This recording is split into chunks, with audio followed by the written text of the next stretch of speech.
Yeah, yo, I'm back.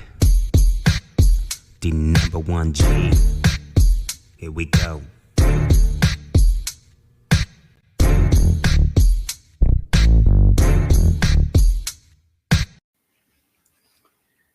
Yo, yo, yo. My on? My on? Testing, testing. Oh, I turned it down. What up, everybody? We're here with my guest. He's an entrepreneur. He's done a bunch of different things. He's always on the move, and I've known him since growing up. I've known his family, hanged around with them. Just an awesome man, Mr. Jarvis Berry Sr. Right? Good morning. What's up? Yes, sir. So let them know about your business, man. Just real quick let's get your business out of the way because so you're an entrepreneur. You've done a bunch of different businesses. I've seen you do men's health. What is it? Recovery homes, right? Behavior health. Yeah. I've seen you do a long time ago. You helped out the community with kids, putting youth programs. Sports. That was great, man. And that took off. And then you kind of gave it to somebody else, right? Yeah, kind of just let it fade out. Just kind of. Yeah. And then right now you have a business doing junk removal. Yeah. Let them know what that is. Okay, it's called Desert Rat Junk Removal. The reason I put as Desert Rat because I'm a desert rat. Yeah. Dirt, dude, I'm just leave me alone. But with the junk removal, I actually started that company up for the behavioral health homes that I have for the adults.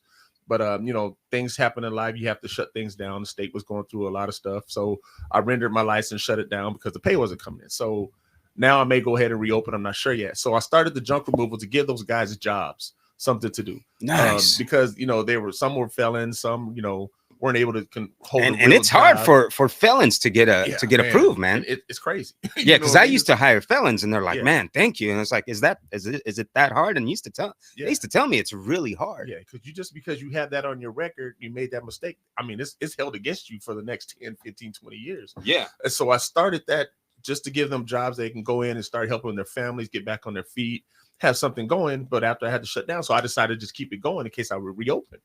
And it goes pretty good. I get a lot of people in the community, work with a few real estate companies, and I pride myself on getting it done. You know what I mean? Yeah. I haven't had no complaints at this point. I hope I don't get any. Yeah. But now is to the point of trying to okay, I'm getting younger, so I need to go ahead and keep it going and just hire guys to come in and handle it. You know what I mean? Okay. And I still get guys that are struggling or whatever, but like, hey, I got to go do this job. I'll pay you good money. Let's go, let's go knock it out. Yeah. So it's still a community thing. I don't hire outside, but I try to get everyone in Buckeye involved when I have to do something. Nice, man. Nice. Homegrown.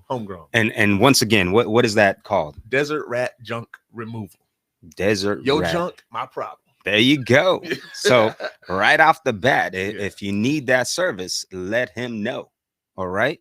Let him know. Definitely. And we'll put all the links on here afterwards. So that way they can hit you up, your social media or I know you're hard on social media, man. Yeah. And then you always sometimes I see you put up stuff, right? And it gets a lot of conversation going. Yeah. I see your comments. They're like hundreds, man. It just I'm like, man. And I was like, that's pretty cool. You know what I'm saying? Like me, I don't think I have the time or the patience to do all that. Hey, I just be putting stuff, and it's like, hey, if you like it, you like it. If you don't, but you actually have conversations with people on there, Yeah, because I like to engage with people. I like to see what I like to have people think. Yeah, that's why I always say just my thoughts. I want people to think about that question I just threw up. Yeah, it's not directed to anyone. It's not directed about anything. I can be driving down the street, man, and next thing I know, something pops in my head, and I'm like, cool. I'll just put it in there. Boom, there it is. It is to make people think, to look at themselves, self-help, motivate, whatever it takes. You know what I mean? Yeah. And it's just like I said, it's not directed, but it's just to make a person's head like, I wonder about that. You know what I mean? Like, what's going on with that? Yeah. You know? But it's I love the conversations. You just kind of keep it going. I need to be sitting where you sitting one day. Like, I want one of them things. You know what I mean? But I don't have the patience. You got the time. I can't dedicate it to it. You know what I'm saying? Yeah. No, I just do. I actually, to be honest, man, I get tired of social media. Yeah. Like I really do. And so sometimes I like, if you don't see me for like a week, Uh-huh. 2 weeks is because I'm just kind of detoxing. Right, Because right. sometimes it's too much, man. Like it's too much. I got, Yeah. I got to keep up with TikTok, Twitter, Uh-huh. YouTube, Oh, Facebook. You know what I'm saying? And all I do is I just try to put some positive stuff out there, uh-huh. or some, and like these conversations Yeah. might be, like with me and Jeremy, we had some conversations that Uh-huh. are that are thought provoking, Right, right? right. Like for instance, were black people already here, or Mhm. did they bring them as slaves? Right. And I believe they were already here. Okay. Okay. Yeah. What do you I, think about I that? think it was a little both. Because the natives were here already. So Yeah. there are some dark natives, you know. And Okay. so it's like, and then they brought a lot over. So I feel that it was kind of a yes and a no, depending on what you consider black. Yeah. You know what I'm saying? Because some people, you're not black, man, you dark. You're all Yeah. gonna be on the same boat when they get ready to pull everybody back. I don't care what you say. You know what I'm Yeah. saying? Yeah. But I kind of feel like it was kind of a both ways, depending on what you consider black, Yeah. Yeah. African, or Native Well, American black. well, there was actually evidence here Uh-huh. that there was bones Right. and different artifacts of that they found of black people Yeah. that were here before Christopher Columbus, Uh-huh. 1,000 years or something like that, Yeah. before Okay. Christopher Columbus. It was in the, I think it was in the 12th century, 13th century or something. Okay. And then Christopher Columbus came, a Yeah. decade later, I remember hearing something about that. later. Yeah. And Uh-huh. so obviously when he came, there were already black people, but they came from Africa. So Uh-huh. they traveled and sailed here.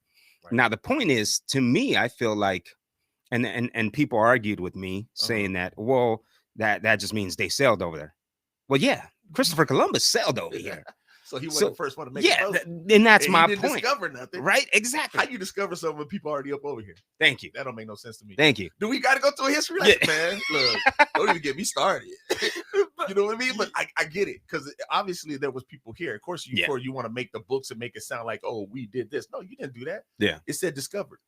And then Yeah, you did a whole complete genocide of a whole race, and now you act like it didn't happen. Yeah, Come on now. You know what I'm saying? But let's just let history be history. That's the truth. That's how it went down. Well, and there was there was Mexicans here already, right down in the south. Yeah, we just right across the street. I think wasn't most of this part of Mexico. This was Until the a lot of territory got Arizona, taken? most of Texas, right.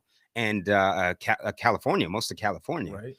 Well, half of California. Mhm. So but yeah, I mean, it's a little, sometimes I feel like schools, man, they should just teach the truth, The truth. and Exactly. and then just not be biased. Just teach it like, yeah, listen, Christopher Columbus came here and he started a great thing, whatever. If you want to call it a great thing, yeah. I think what it is today, it is a great thing. Even though we have a lot of issues, I still love this country, man. Oh yeah. I'd rather pick this country than a lot of other ones. Right. You know what I'm saying? So I think it's still great. Uh-huh.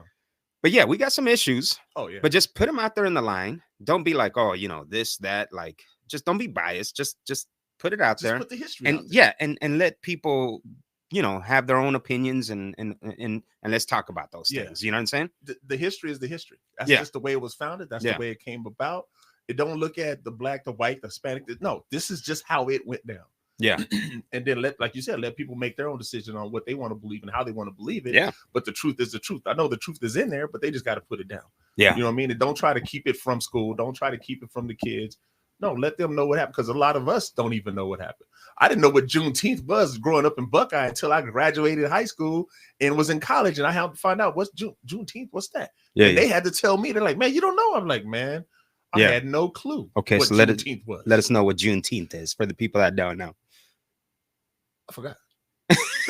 No, it's the what is it? The Black Liberation of Juneteenth. I have remember no exactly clue. what it was now. I After them concussions, my mind is still trying to catch things. You know what I'm saying? Yeah. Well, you just rolled your bike not too long ago, right? Like, it was, man. You've had a couple. I'm still having like where my memory will go sometimes. Really? It's like if I'm thinking real fast or hard or trying to remember something, it will leave me, but it'll come back to me later. Really? And I just said that my kids are gonna be looking at me like, "What that?" Really? So, yeah. If I get stressed and out, that's from the roll when you. So for people that don't know, you were out there. Were you in the quad? I was on my quad. Yeah. In the quad, and you were. Was it at night? It was at night. You were at night, and you were by yourself. By myself. I was in up north.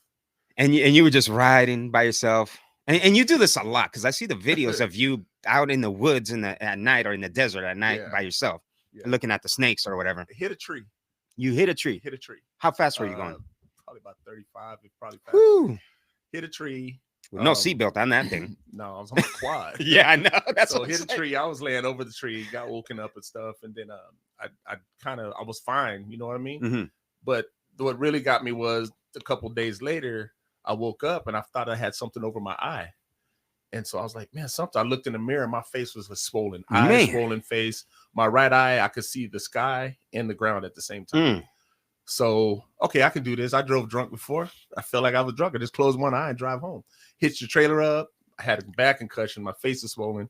I covered one eye and started driving and drove all the way from up by Camp Verde, Potato Lake, all the way back into Buckeye. I decided to go to the hospital at Banner and say, hey, they looked at me and they took me right in. They kept me in there, did all kinds of scans. And they were like, you're probably going to lose your vision. And then more than likely, you're not going to have your short-term memory anymore. What? And they show your memory's pretty much shot at this point. Wow. It took me about a year to get words right. Even now, I can think of something, but it just will not grasp me. Really? You see what I'm saying? Luckily, my daughter was still working with me at the time. My good friend Norman, so they helped run the business when I had it going because I couldn't remember the paperwork. And even now, it's like if I get too much going, the doctor would like shut down. I got to go in once every 4 months to do testings. So I hit it hard. And they said, how they take a picture of your brain is like, and I've had multiple concussions. So did it swell or what was damaged? It do you know? Moved it. Everything was from the impact. Yeah, because your brain goes just like moved. Yeah. Goes like this. Yeah. It's like the boxers too. Exactly. When you hit, their brain kind of moves back and forth. It's like I would stutter. I couldn't get a word. I'm thinking of like, I would look at, hey, David, how you doing? I'm talking about when we're going to church. You know what I mean? It's like my brain, it was just done. And it still does it. And I hate when it does it, but it's been doing it a little more lately because I'm getting a little younger. So maybe that's part of it. Yeah. But I like how you say that, man. I'm blessed to be out of that one, be honest with you, because they didn't think I was going to ever have what I got now. You know what I mean? So thankfully, hey, my name is Jarvis, baby Iron Man. I'm the brain. Well, you know what, man? I might have to hook you up, man. You need some lion's mane, bro. I know you were talking about that. That's that product you got, right? Yes, dude. So this has lion's mane right here. And this has a bunch of other stuff. But the lion's mane, bro, like it's miracle, bro. Like I don't know how else to describe it. Go out there and do the research, the studies, that they've done, and your brain cells. As you get older, they start to deteriorate, right? And they start to fall apart, and you forget. You have short-term memory loss. You have long-term Alzheimer's, all kinds of stuff, and so what lion's mane does, and it's a mushroom, okay, but it's not a. You've been doing the mushrooms? No, it's not a psychedelic mushroom. It's an edible medicinal mushroom. Okay, and so there's like over 1 million mushrooms species out there. There's like a couple million actually, but this one, what it does, it's like medicine, bro. But it's so crazy that it will start to bring your stem cells and regenerate them. Oh wow! There's nothing like that. There's no operations or anything like it, bro. And so this actually, it helps your brain. It helps you, so that might help you out, bro. See, but it gets crazy sometimes. Especially when I'm stressed, it's just like it's a wrap. Yeah, because I was going through a little phase, man. That I was like, man, I'm really foggy. I'm really, like I can't really think that straight, and and even after COVID and stuff, a little bit of a depression. I was like, I don't want this. You know what I'm saying? Yeah. And once I started taking lion's mane, it helped me, man. Like it just helped me focus better. I got very creative. I'm like, whenever I'm doing stuff, like I'm focused, dude. Yeah, it's sharp. Like, you know what I'm saying? Okay. Like I'm on it, dude. And then I get things done and I can do other stuff. Like, but it like whenever I'm studying something, I'm focused. So it really helps, man. I can't stay focused for 10 minutes. ADD or something they call it. Now, when you said depression, right? Like I talked to a guy the other day, man, and he was like going through a depression stage. Really? So I told him, I said, okay, let's start over then. I said, what do you do when you first get up in the morning? Yeah. And he goes, Oh man, I just turn the TV on, listen to some news. I said, okay, that's the first thing you probably Oh want to yeah, change. yeah, definitely. You got to quit that, man. I said, that's the first thing you probably want to change if you're going through something. No, the news. Don't listen to the news. No. And I said, okay, now what do you do before you go to bed? He goes, well, sometimes I just read a book or something. I said, what kind of books are you reading? Self-help books or what? Yeah. He's like, oh, I like the horror flicks and stuff. I said, okay. I said, you're going to bed with something negative. That's double. You're waking up with something negative, right? Yeah. I said, try something different. Wake up, leave the TV off, turn on some good music, Yeah. open your blinds. You know what I mean? Yeah. Drink a cup of coffee. Yeah. Get into your word if you need to get into word, whatever you do. I said, find something positive into your negative life. Yep. And I said, now a lot of people will find something negative or going through a depression or something. They linger in it. Yep. Okay. Yep. They keep thinking about it. Okay. Yeah. I know it's hard. Trust me. I know depression, bro. Yeah. I know it's hard. I know sometimes you can't get it out of your head, but what do you do to get it out of your head? See, that's what a lot of people don't understand. They say, man, why are you always in the desert? Because I don't want to deal with nobody. Yeah. You know what I'm saying? That's like your getaway. That's my space time. Yeah. Of course, people want to go with me sometime. Cool, let's go. But I said, whenever I find myself in a position, my position getaway is jump on and take a ride. Now it's just me. I'm not thinking about what I'm dealing with. I'm in my zone. Yeah. I'm in my element. Yeah. Right. So to some of the people that are in that, now they got to figure out what is their element. Yeah. What is their comfort zone? Yeah. Because if you keep doing the same thing, you keep coming out at the same point. You know what I mean? Oh, for sure, man. People go to church and they're still in the same position they was 15 years ago. Yeah. I was like, okay, well, that's going to church is not the problem. What you're doing before you get to church and after you leave church is the problem. Yeah. So what are we doing to fix the problem? That's where I see it. Yeah. No, yeah, for sure, man. And definitely starting off with the news is a bad idea. Nah, man. Even ending with the news at night is a bad idea. Because now you just put problems. Right. The news don't ever give you the good news. Nah. They give you the bad news. The worst of the worst. That's what people like. They like negative. Yeah, they want to hear the negative. They want to stay negative. And most people are like that. They want to hear the negative. Oh, yeah. For whatever reason, our body likes to tend to focus more on the negative than the positive. Right. And you have to break that cycle, man. Yeah. And I'm like, I always look at the things in the positive side. And I think I look at the things in the positive side a little too much. Right. I sometimes need somebody to tell me some of the negative because I'm like a glass full kind of guy. Yeah. You know what I'm saying? And so I think and sometimes it has gotten me in trouble. Okay. Because I've helped a lot of people out that just did me wrong. And then I've jumped into certain businesses that I didn't have I shouldn't have been in, you know what I'm saying? Right. Like, and I failed. You learn from them, but it's like, oh yeah, we could do it. And it's like, hold on now. Yeah. Right? Like sometimes you got to like, okay, hold on now. Yeah. So you kind of need the balance, right? But you definitely, to be happier, you got to look at the glass half full. Yeah. You know what I'm saying? Instead of half empty. But let's go to some, I got to put some, this, cause we'll get in trouble. I got to put, this video.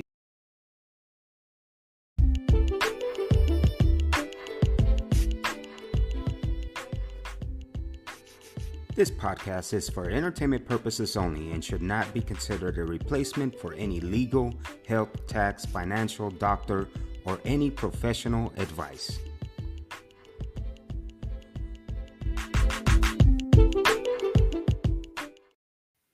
Wow. Yeah, okay. We're back. Hold on. We got another one right here. Stop.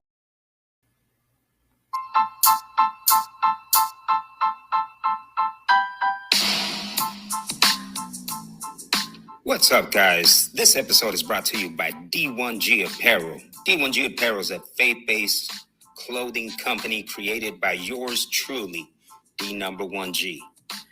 We got them faith hats. We got them the Lion of Judah shirts. You know what I'm saying? We got the Faith and Believe shirts. We got them Jesus Water shirts, the Game Over hoodies. And yes, we got them Believe shoes. That's right. Your boy designed some shoes. Go check it out at d1gapparel.com.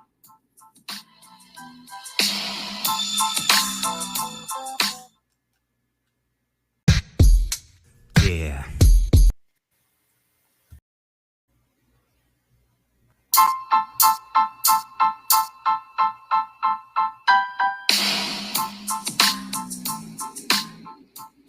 This episode is brought to you by Let's Fly Products. Let's Fly Products is focused on a natural, organic way to help you be the best you and live a healthier life. Guys, go get your lion's mane. I do that. I do the lion's mane. It's a supplement, and it's great for your focus, your mental clarity. It's just great for your brain. It'll give you a brain boost. I also take the chaga. It's good for your health. They also have this thing called cordyceps. Cordyceps is good for working out. They also have some great coffee with a combination of the lion's mane and the chaga in it. So it's not just a coffee, it's a healthier coffee with great benefits. So go check them out at letsflyproducts.com.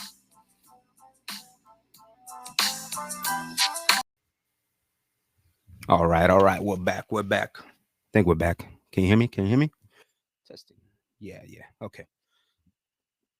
Yeah, man. But yeah, there's like I was telling my friend Jarvis here, there's a lot of pharmaceutical companies that don't want you knowing all the research and don't want you knowing how to get healthy in a natural way, which is sad because God made things natural. Right.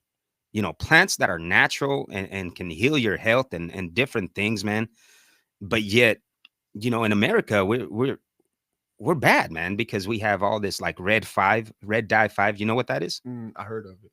So red dye 5 is the dye that they put on a bunch of cereal and a bunch of like sweets, like different little cupcake type of sweets and stuff. Keep you wanting more and more. Yeah.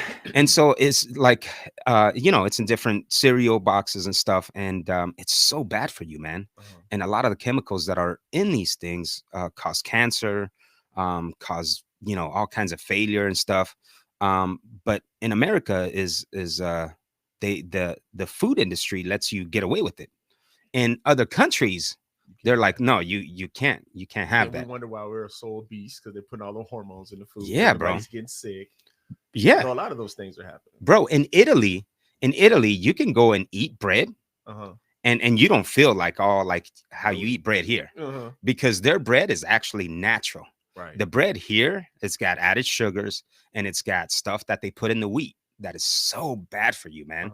And so it's crazy, man, how other countries, they will not let this stuff, but in America, it's like, oh yeah, whatever. It's all just about money. Yeah, and what they can hurry up the get the produce out. Yeah, the product. My bad. Yeah, brain's going again. Getting the product out. So that's all they care about is what they're going to make out of it. You yeah, see what I'm saying?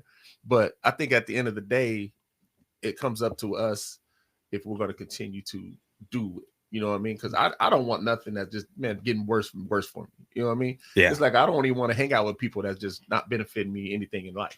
Yeah. Family too. Like I put that one post, man. Like that one post I put up when my dad told me years ago. He said, "Son, look," he said, "your friends is all in one hand." Okay. He said, "Your family's on two hands." Okay. And he said, "You probably won't even be able to fill them up either one hand up or both hands up." Okay. So your family got 10 solid family members that you know you can go to, trust, and depend on that won't stab you in the back. And he said, your friends, you got 5.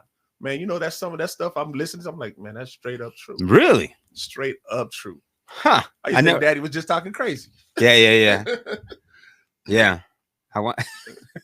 Your dad was cool, man. Yeah. And I mean, now I look back in life, after the political stuff comes up and the people everyday life, you get divorced or break up with someone, they're really not your friends. Yeah. Because if your friend will tell you what happened to you or who's talking about you, or still be on your side or the other, don't take a side anyway. They're still friends, but you don't really get that anymore. Yeah, you know what I'm saying?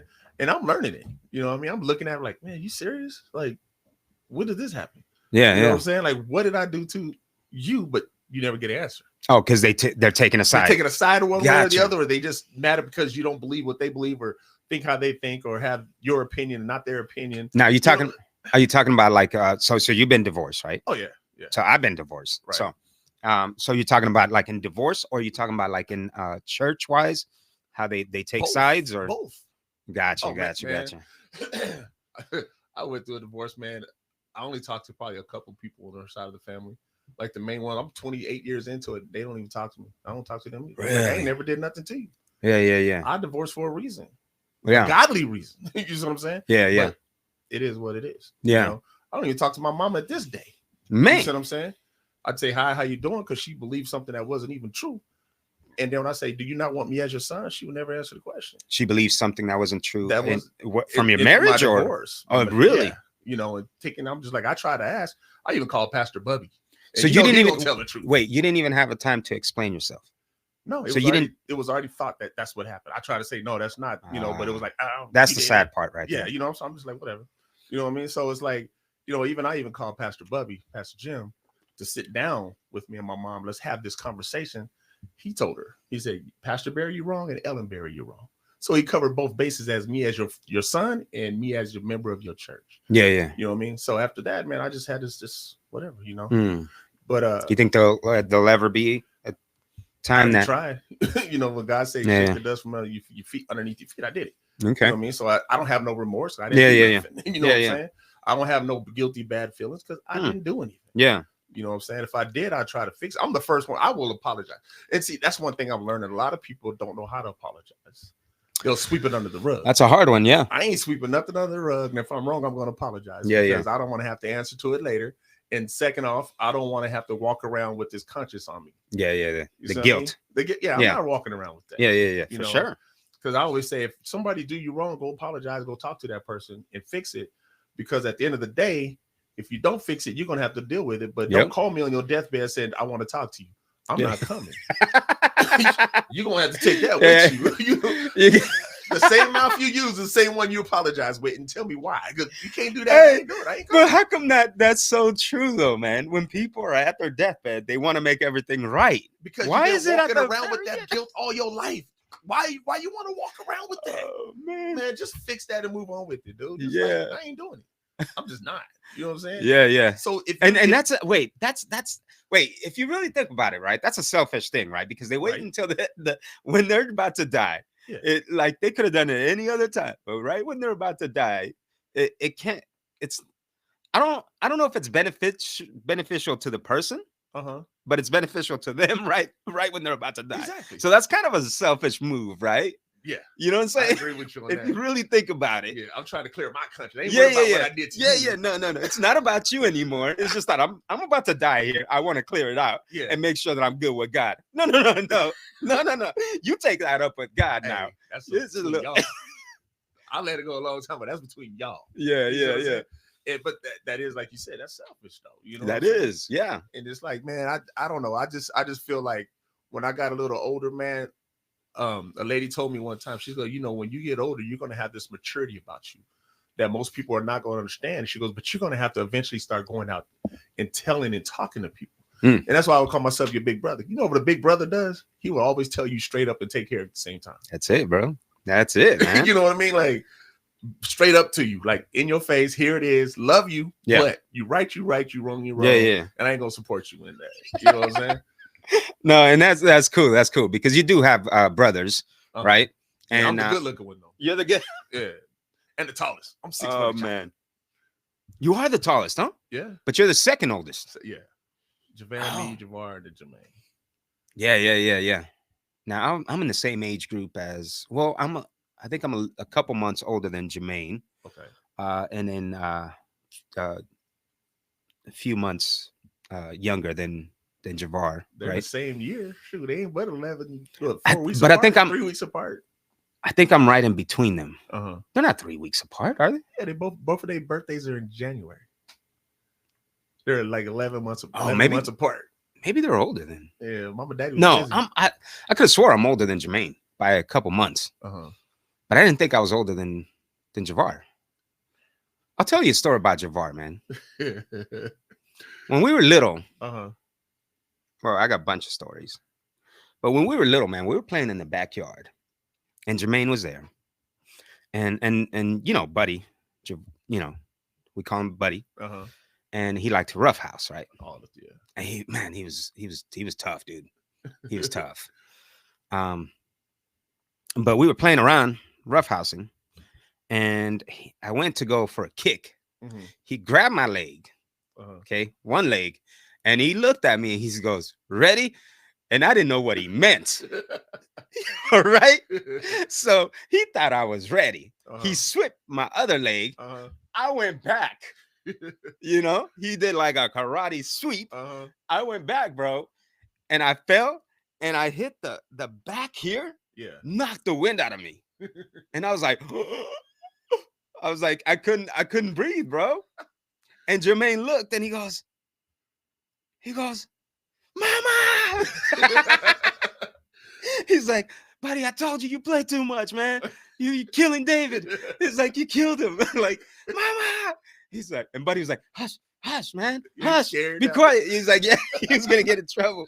And Jermaine was just yelling for Mama. Thought he was dead. Yeah, because I was like, and it took always into something. Bro, it took me a while, dude. And then he's like, Dad, come on, you okay? You okay? He's shaking me. I get scared. Yeah, I couldn't breathe, man. But yeah, no, he also did teach me how to drive a quad. Oh yeah, remember that quad? The 3-wheeler.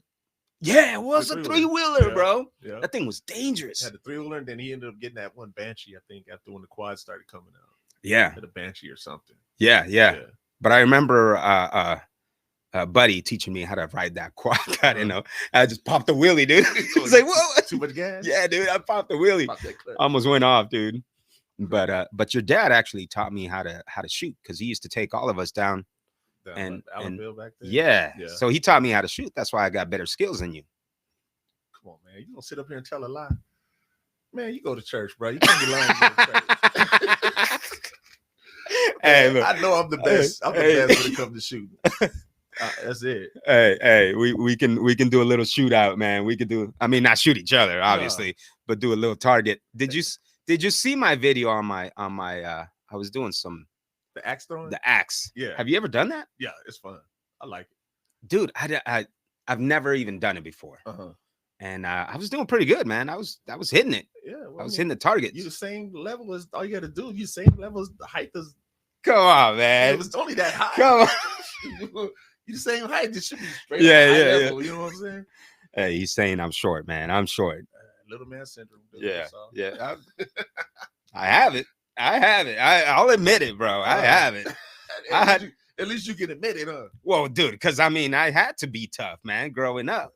Everybody thought that, this little dude. I had to, man. Hey, my nephew, he's the shortest one in the family, right? But he drives the biggest truck. And, every time he get out of the truck, he got to jump out like with both feet hit the ground at the same time. Yeah. So, man, you're going to mess your knees up one of these days. Did you ever see? I had a big old truck like that, too. Yeah. Did you ever saw that one? Yeah, I don't know why little dudes get big trucks. Bro. You're still little. I kid you not, man. I kid you not. After a couple years of having it, my knees started hurting, bro. Hey, I jump out of my truck, my knees hurt. My truck ain't even that high. It was like, man. I didn't understand it at first. I was like, man, why do my knees start hurting? Because every time you have to jump off that truck, dude. I was like, I need to get rid of this thing, dude. Let's get some stair steppers down there. But yeah, man. I mean, life has been challenging and it's been good. You know what I mean? I think sometimes if you roll with the good and the bad, and when you're rolling with it, just learn from what you've been dealing with in life. Yeah. And then when you start surpassing those obstacles, my biggest thing is, man, why stress out over something that you cannot control? Yeah. That's big to me. Yeah. Wake up every day mad and stressed out about what's going on with other people's life. Man, I got 99 problems. And your problem is not going to be one of them. Yeah. You know what I'm saying? Yeah. And I think that's a lot with people. They're stressing over things, but I've learned that when people are upset all the time, mad or angry and stressed out about something, is because they got something going on in their personal life that they're unhappy with. And now they're trying to project it onto something else. Yeah. Just to clear it out. That's usually it. Yeah. He hit it right on the head, man. Yeah. That's usually it, man. Most of the time when people are mad about different things, man, and even in traffic, dude. Yeah. It's just they're tired of their life sometimes. And you just happen to be right in front of them. Exactly. But yeah, that's it, man. But yeah, I've always told I told my kids and anybody who listens, you can't control other people's actions. You can only control yourselves. Right. And I'm not going to allow your bad day to interfere with my good day. Yeah. I'm not going to be your stumbling block today.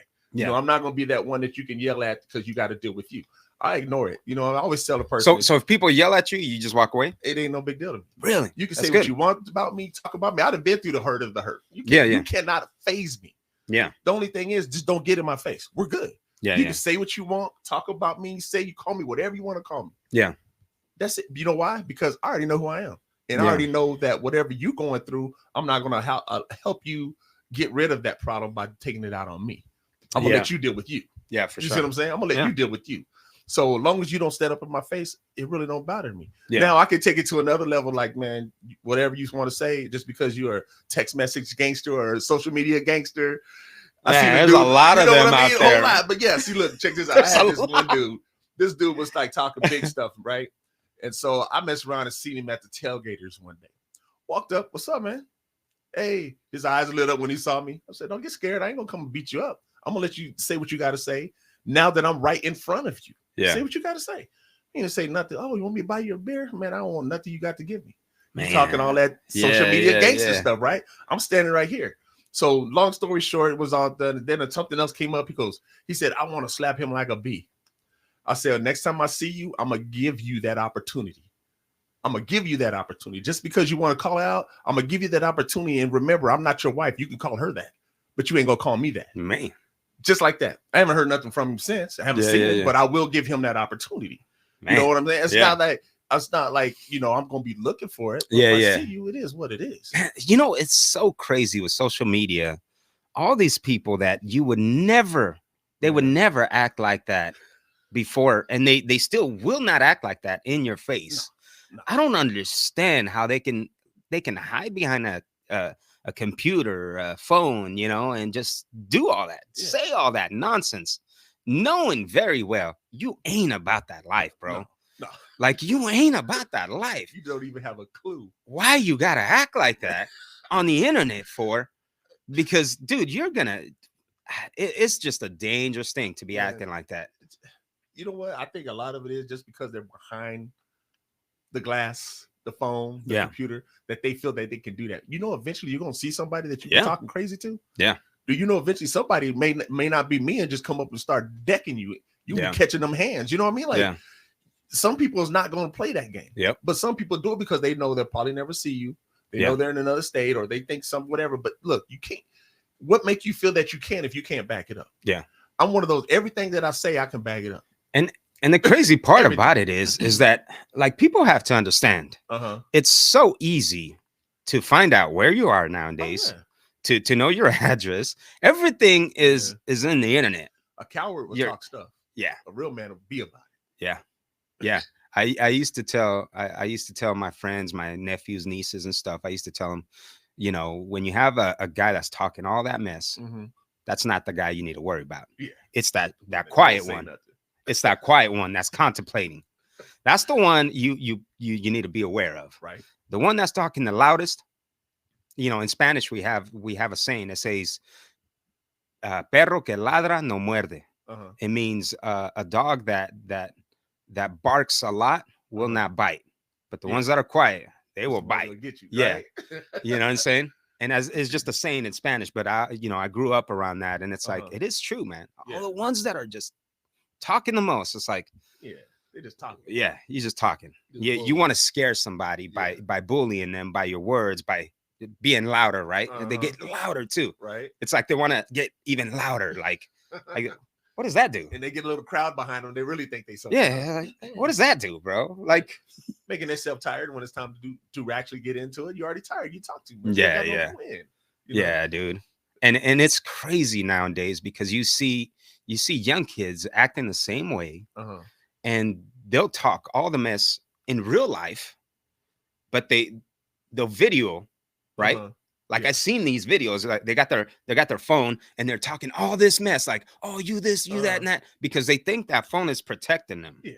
Because and it's like, no, bro, like, you go into a real gangster neighborhood, you know, they might shoot you.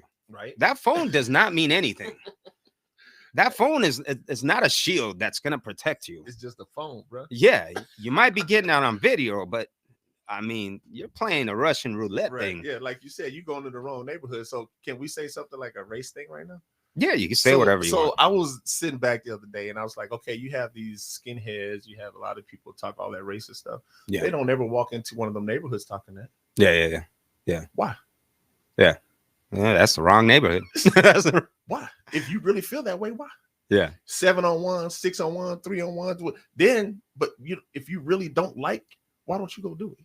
Yeah. You see what I mean? Like if a person really want a business, they'll go work on getting that business. Yeah. They'll do what they need to do, get it done, and they have a passion for it. Yeah. I had a passion for kids when the parents were on drugs. So Yeah. I started a youth program for them kids. Yeah. So that's something I wanted to do. That's something I was passionate about. Yeah. But if you're so passionate about racism and hating people and all this stuff, then why don't you go do what you said you were going to do instead of hiding behind your little clique, hiding behind your text messages, or with social media, whatever, and really go do it. Yeah. Don't do it when it's 1-on-5. Do 5-on-5. Go into that neighborhood. Yeah.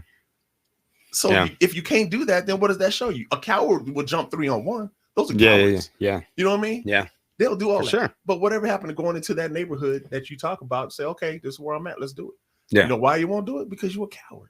Yeah. They're cowards. Yeah. You see what I mean? And I hate this. I know it's your show of breaking it, but that's just the way I feel, bro. It's you know what I mean? And it's crazy how some people get upset at other people's opinions. I always say you got an opinion. Why you mad at? Or should you be mad at your opinion? That is the craziest thing going on right now. Is that political might be whatever, but it's like why do people get so angry? And it's one thing. Political is number one, right? Mm-hmm. That most people get so angry about, and then religion is number two. I think. Now I could be wrong, but I feel like that's how it is. I think so. Honestly, I agree with you because it seemed like when the political. I was thinking the other day. I said, you know what? Democrat, Republican, Crips, Blood, cartels, skinhead blacks. I said it's all in the same area.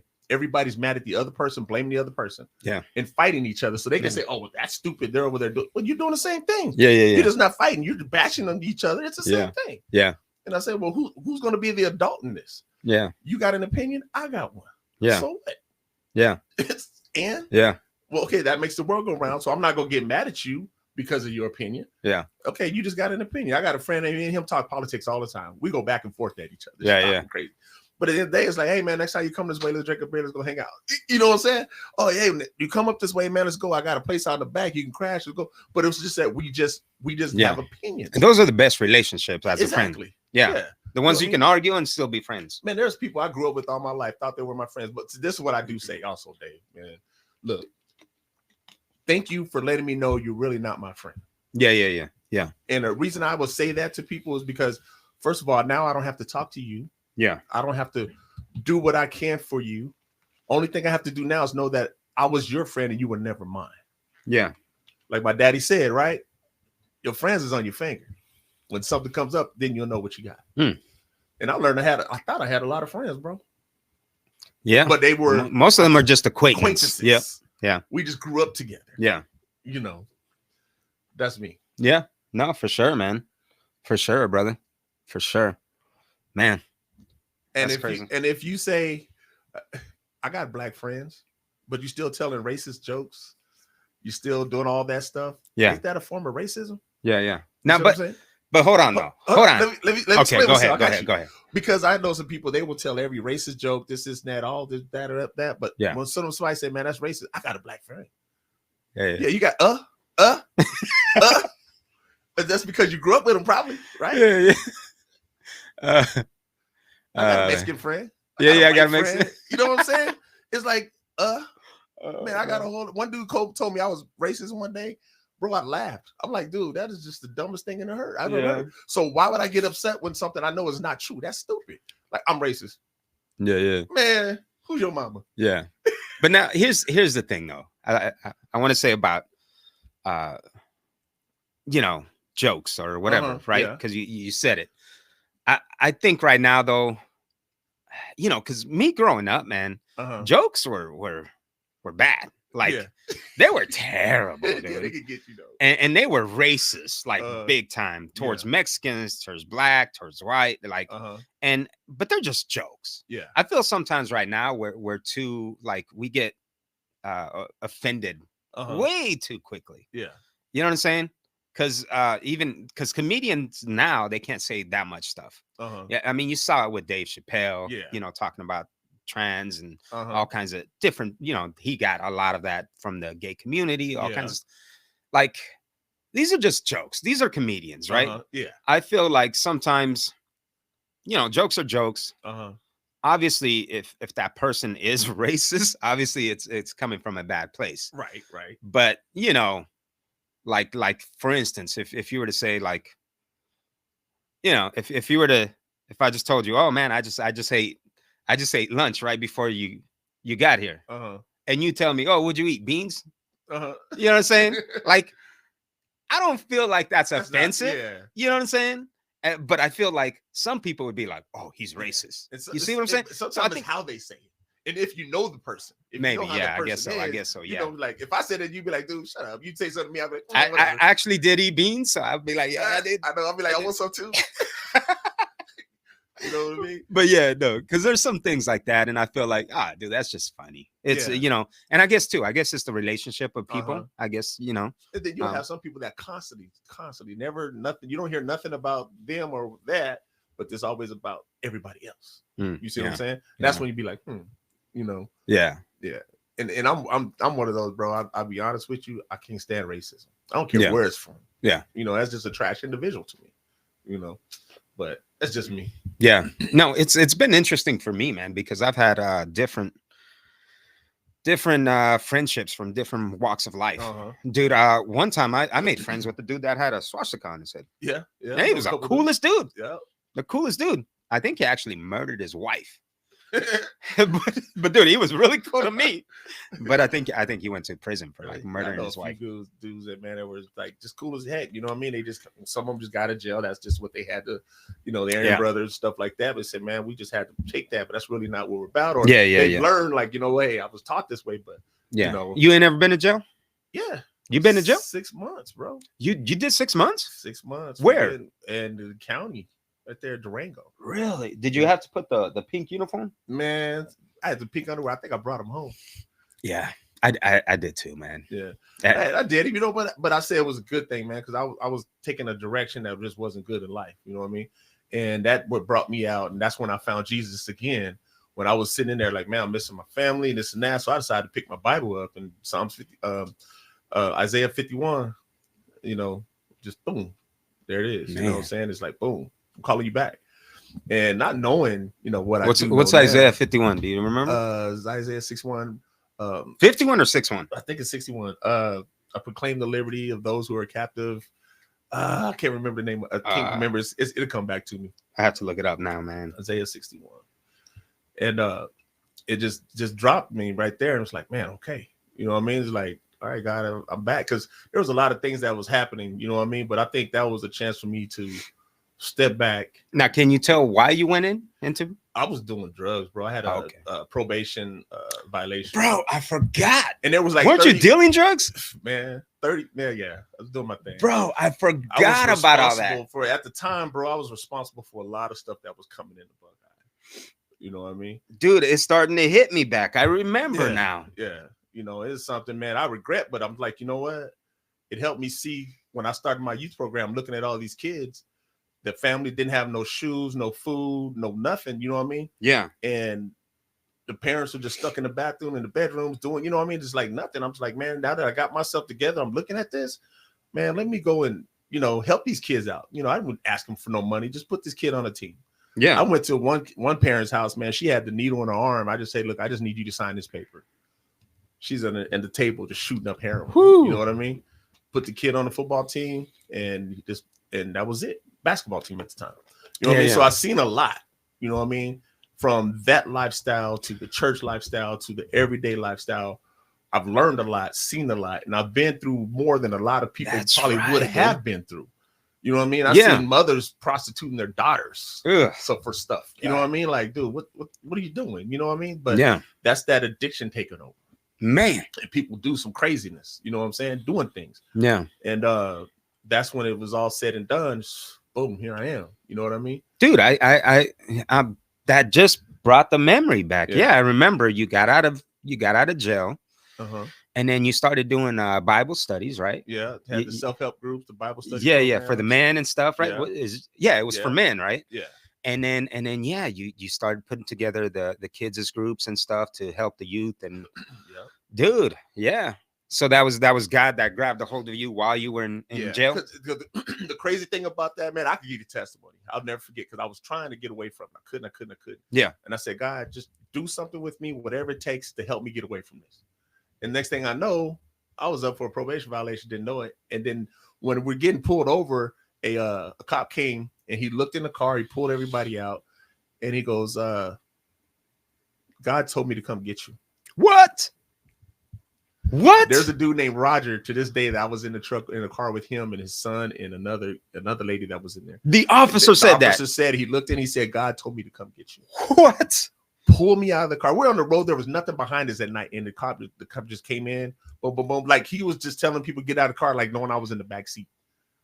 And he said, God told me to come get you. When I got out, I tried to find that police officer. You know what they said? We don't have no one in that name. But he booked you. We don't have no one on that date. Yeah. That made an arrest. But he booked you. Booked me. Took me in. What? And right then I was like, wow. Like, what? He's like, God told me to come get you. And that was it. I would probably want to overdose that night or something. I don't know. It was bad. You know what I mean? But it was there. You know, I was functioning. I was still taking care of the kids. I was home. But it was just like, it was taking over. And then I was, dealing like crazy. Yeah. But then after that, it was, man, that's crazy. From there, I can tell you so many testimonies. It's crazy. Man. And so you never found that officer? No, because I was going to thank him. Like, hey, I appreciate you. You know what I'm saying? But I asked for the prayer. And God gave it to me. So is it, man, that's a crazy one. Because is it possible that he was an angel, but he was an officer? Like, what? How does that work? Yeah, he was a cop. Goodyear cop at that. Man, that is crazy, right dude. There on Litchfield and Western. We got pulled over right there. Man, that is crazy. How does that work, bro? You just said, But you had prayed that prayer, and God answered it. Yeah. Right. It goes back to what the old preachers and old ladies say. Be careful what you ask for, right? Yeah. Because it's not. Yeah, it's gonna be tough. So you did 6 months for that. 6 months, and the crazy part is I'm watching people come in and out with way more than what I've done. I'm just on a violation. Yeah, they're coming in and out 3 or 4 times that I'm there. You know what I mean? Yeah, and I'm still there. And then finally, when it was just like gone, I didn't have no more of these crazy dreams.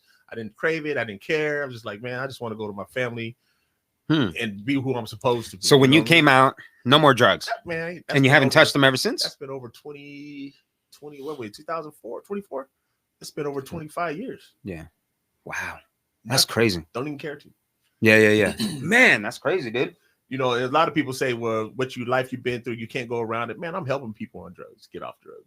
Yeah. I'm watching people. You know what I mean? It's like I'm there. It doesn't affect me because, they always say when God take you out of something, you don't look nothing like what you used to look like. Yeah. What you've been through. You know what I mean? Yeah. It's a testimony now. You don't look it. It's a testimony to go behind it. Yeah. You see what I'm saying? That is crazy. Thankful. Yeah. I'm thankful, man. So when you were helping, so when you did the men's home, so the government just wasn't. They were like, there was a lot of fraud with other sober living companies through the natives. So they started slowing down all our pay. So I was just like, you know what? I can't sustain nothing if you guys aren't paying. So I just rendered my license, closed it down until they figured it out. And plus, it was like a little break. You know what I mean? Yeah, no, I remember talking to a cop friend of mine, and he was saying that there was a lot of that going on. And I'm watching them do it. Yeah. So there's a lot of fraud of that. Man. But man, there's still a lot of fraud now with government, grants and all kinds of stuff. Just like those SBA loans, and when COVID hit, man, all those that were supposed to help the small businesses. It's like the big businesses got it. Oh, yeah. Like they got a big load of money, and this was to help the small businesses. Yeah, but it's all about who you know. Yeah, how to make it happen. Well, like businesses, I'm talking about like Walmart, like big businesses. Man, like they're the ones that got most of the money, and it's like, wait a minute, this is for the small businesses. Man, the big businesses take just as much, man. They put it out there saying small, but they know small means the big businesses. They're just making more money. Yeah, they don't want to pay taxes. Yeah. I mean, when I had my business, I'm thinking I'm paying like $60,000 a year on taxes. Yeah, you know what I mean? I'm like, man, I could be doing something else with that money. Now, see, when you're rich, you got all that extra money. It didn't affect me to pay that $60,000, but it's just the point that it was $60,000. Yeah, you know what I mean? I'm still living a good lifestyle. I'm still making over 12, 15 grand a week. I mean, a month. Yeah, but it wasn't affecting me. It's just the point of I had to pay taxes on that. Yeah. See, I couldn't get but a I'm living better than everybody else. yeah. You see what I'm saying? Yeah. Yeah. See, I couldn't get a you know, at the time I had my small trucking business and I couldn't get it would I was like, this is for us. Yeah, they and I want you can to have all these credentials for it, right? Yeah, and I couldn't get it. They kept denying me, dude. And I was like, Right. what? And it got tough, man. It got really tough. You know what I'm saying? I had to let some people go. Yeah. But I was like, I really got angry at that whole situation because it's like this is what you guys said it was for. Right. Right. And then some of my friends that had small businesses too, they couldn't get it. Yeah. And then that's when I went through the rabbit hole of trying to like, okay, who is really getting this? And list after list of huge companies and corporations in America, they were the ones that are getting it the whole time. They're getting millions and millions and millions of dollars. And it's like, oh, we don't have no more for you. They told me that too. Like, oh, we don't have any more. We ran out. And it's like, wait a minute, you just gave all this money to these big corporations that already got the money. That it's a small business loan, SBA, small. You called it a small business loan, and you're giving it to the big corporations. Yeah, I couldn't even get it, bro. I got so angry, dude, because I was like, man, this whole system is the whole government is it's all about it's the messed rich, up. bro. It's all about the rich and what money you got. Yeah, that's all they care about. Well, it's the lobbyist, right? So they say in America, in Washington D.C., you have like three.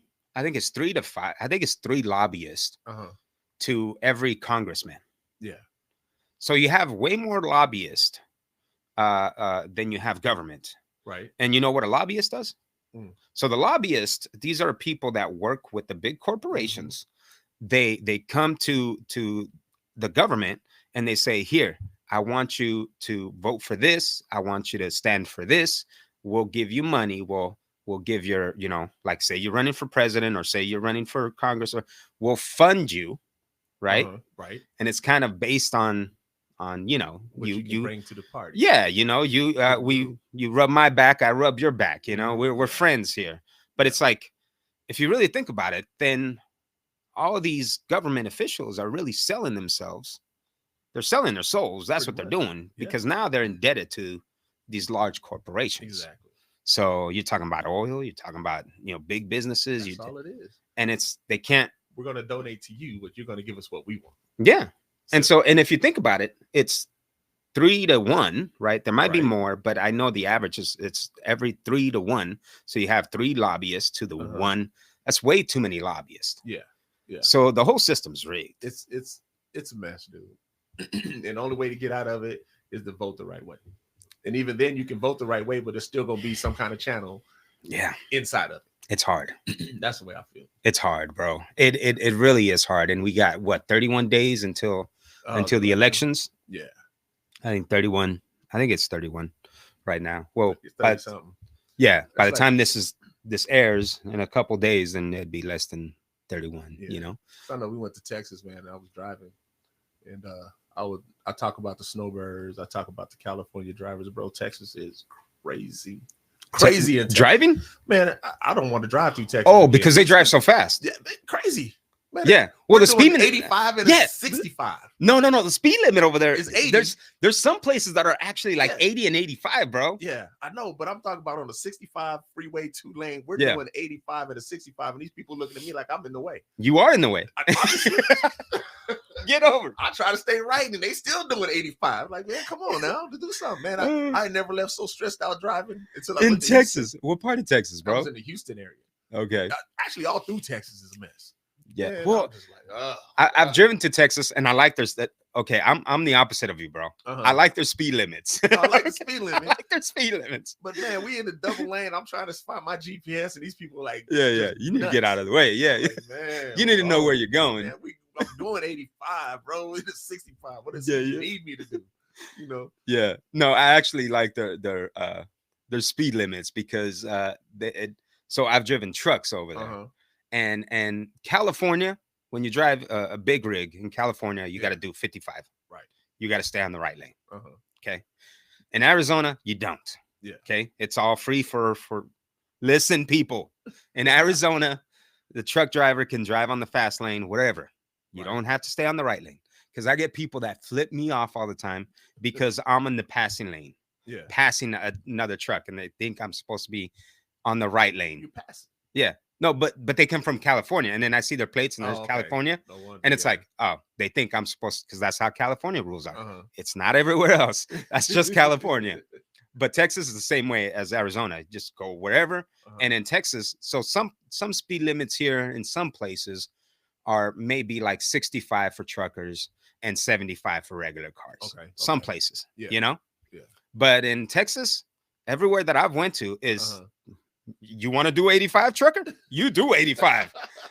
Man. And it's like, my trucks don't go that fast. Uh-huh. Like I'm stuck at 70, you know, Yeah, like, right? but I'm like, man, that's great. Like Yeah. I like it, but yeah, I mean, you got to know where you're going, Yeah, because the people will open get, road. Yeah, the open road, like coming down the 10, coming back in Arizona, man, you do 85, 90, Yeah. up to like 100. You know what I'm saying? Like, Yeah. let's roll. I wonder if I have a blowout, what's gonna happen, bro? I'm gonna find out. You know what I Yeah. mean? Lord, you blessed me to get this far without crazy accidents. I'm still here, you know. Yeah. But yeah, but man, Texas stressed me out, dude. It's like, man, why am I feeling stressed? Like, I need an anxiety pill now or something. But they don't have that much congested. You would be really stressed, I think, in California, bro. Now Texas on the freeway going toward the Houston area, bro. I'm just like, man, this is nuts. More stressed than California. For real. Really? It was nuts, bro. I got I got the cops called on me in my truck because I was passing a car, and I passed them on the freeway. Yeah. You know, I think that truck went 75, and I think the speed limit was like 80, I think, or 85. I think it was 80. And I passed the car, and they called the cops on me. And the DOT, the highway patrol, pulls me over. He's like, yeah, we had a car saying that you're going extremely fast. I'm like, well, the speed limit's 80. My truck only does 75. I'm like, I passed that car, and that car had California plates. And he's like, yeah, just go ahead, go. They're crazy. And but yeah, it's like, no, it's fine. Like, mind your own business, people. Man, mind your business. Like, mind your own business. If I'm passing you, mind your own business. That's the thing, mind your business. I got better things to do than worry about what you got going Yeah, on. but I did get stopped. The guy's like, oh, that's fine. Yeah. Because he goes, yeah, you were only going 75 when I clocked you. You know, I think it was 73. Yeah. But yeah, he was like, yeah, you go. That's crazy. Yeah, some people just got to get a life, man, for real. Yeah, man. Mind your own business. Yeah, don't be a Karen. we got a lot of Karens nowadays, man. Nuts, dude. We got men. What do they call male Karens, dude? We got a lot of male Karens nowadays. I know. I forgot the name. I don't know, dude. It's crazy, man. Man, you gonna vote, bro? Yeah, I'm gonna go with Miss Harris, bro. Yeah. I just can't. I got morals. Yeah. And character is important to me. I'm not trying to hear party or not. I just want to see what I'm looking at first. I'm independent. Okay. You know what I mean? Yeah. And so you usually register independent. This year I usually just vote either way. I just came in Democrat, but I will be going independent after this election because I voted for Republicans. I voted for Democrat. I vote for what sounds right to me. Yeah. You know what I mean? But this one is a lot more state. You know what I mean? A lot. You know, I'm scared to get pulled over if a cop can get total immunity and shoot me if he wants to and then get away with it. I don't think that's how that works, bro. You know what I mean? I don't think that's how it works. I don't think that's how it'll ever it would work. Never be, but it's just the point you saying that. You know, did he 2025, you know, mass deporting stuff, deporting, you know, that stuff just doesn't sound good to me. Okay. You know what I mean? Someone that belittles other people, that's wrong. To play the advocate here. Okay. Because I hear a lot about Project 2025. Yeah. And I did my research on that. And that is not Trump's. Okay. That is a Republican Party. Yeah. That was going to give that paper. They wrote it up. And they said they were going to give it to Trump and say, hey, you know, this is a good blueprint. Yeah. But that wasn't Trump's. Yeah. So just to play advocate on that, because I hear that like, oh, this is all what he stands for, which is not. And so I've actually looked at the policies that Trump stands for, because you can go to Donald Trump's website, and he'll tell you everything. Yeah. And the good thing that I can say is Trump's always been upfront, whether you like it or not. Yeah. Yeah. Like, he speaks it all. Yeah. And I've seen it. And so I've gone to his website. I've gone to Kamala's website, Mm-hmm. and I can't find exactly what she stands for. Uh-huh. And I know what she said, and some things from when she's flipped, which is Mm-hmm. totally fine. Yeah, there's a lot of things that she said back then when she was running with Joe Biden Mm-hmm. until now that she's flipping, Yeah. which is fine because every you people They all do. evolve. We can change minds. Uh-huh. Sometimes you think you're on this side of things, and you're like, oh, okay. So perspective changes. So Yeah. I'm fine with that, Oh, yeah. with people changing their minds and you know and things like that. But I will say, Project 2025. I Uh-huh. hear a lot about that, and that is it's not from Trump. Yeah. My, So you got to look at what Trump says and what he, you mm-hmm. know, and things, and look at everything. I Yeah. think because I look at everything, Yeah. and and and I am. It's interesting because I don't know much about Robert Kennedy Jr. Uh-huh. Do you know Robert Kennedy Yeah. Jr.? I don't know much about him. Never heard of him actually until now. So yeah, I didn't know Yeah. much about him until he started running as an independent, Yeah. Yeah. and he was a Democrat Uh-huh. because he's a Kennedy, Yeah. and their Kennedys have been Democrats. Mm-hmm. But he he had to run independent, Uh-huh.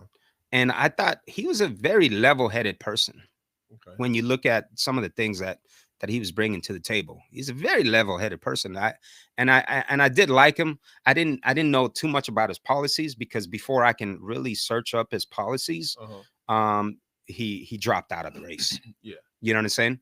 So, but I thought he was a very level-headed, down-to-earth guy. Yeah. Now, what do you like about Kamala? She stands for unity. And the thing of it is about her, they said, well, she's the vice president, but she's not the president. Yeah. If I'm running my company, ain't nobody gonna override me. It's my company. I'm the president. I'm gonna say how things go. You just do what I told you to do. Simple. Yeah. But I think she can do it.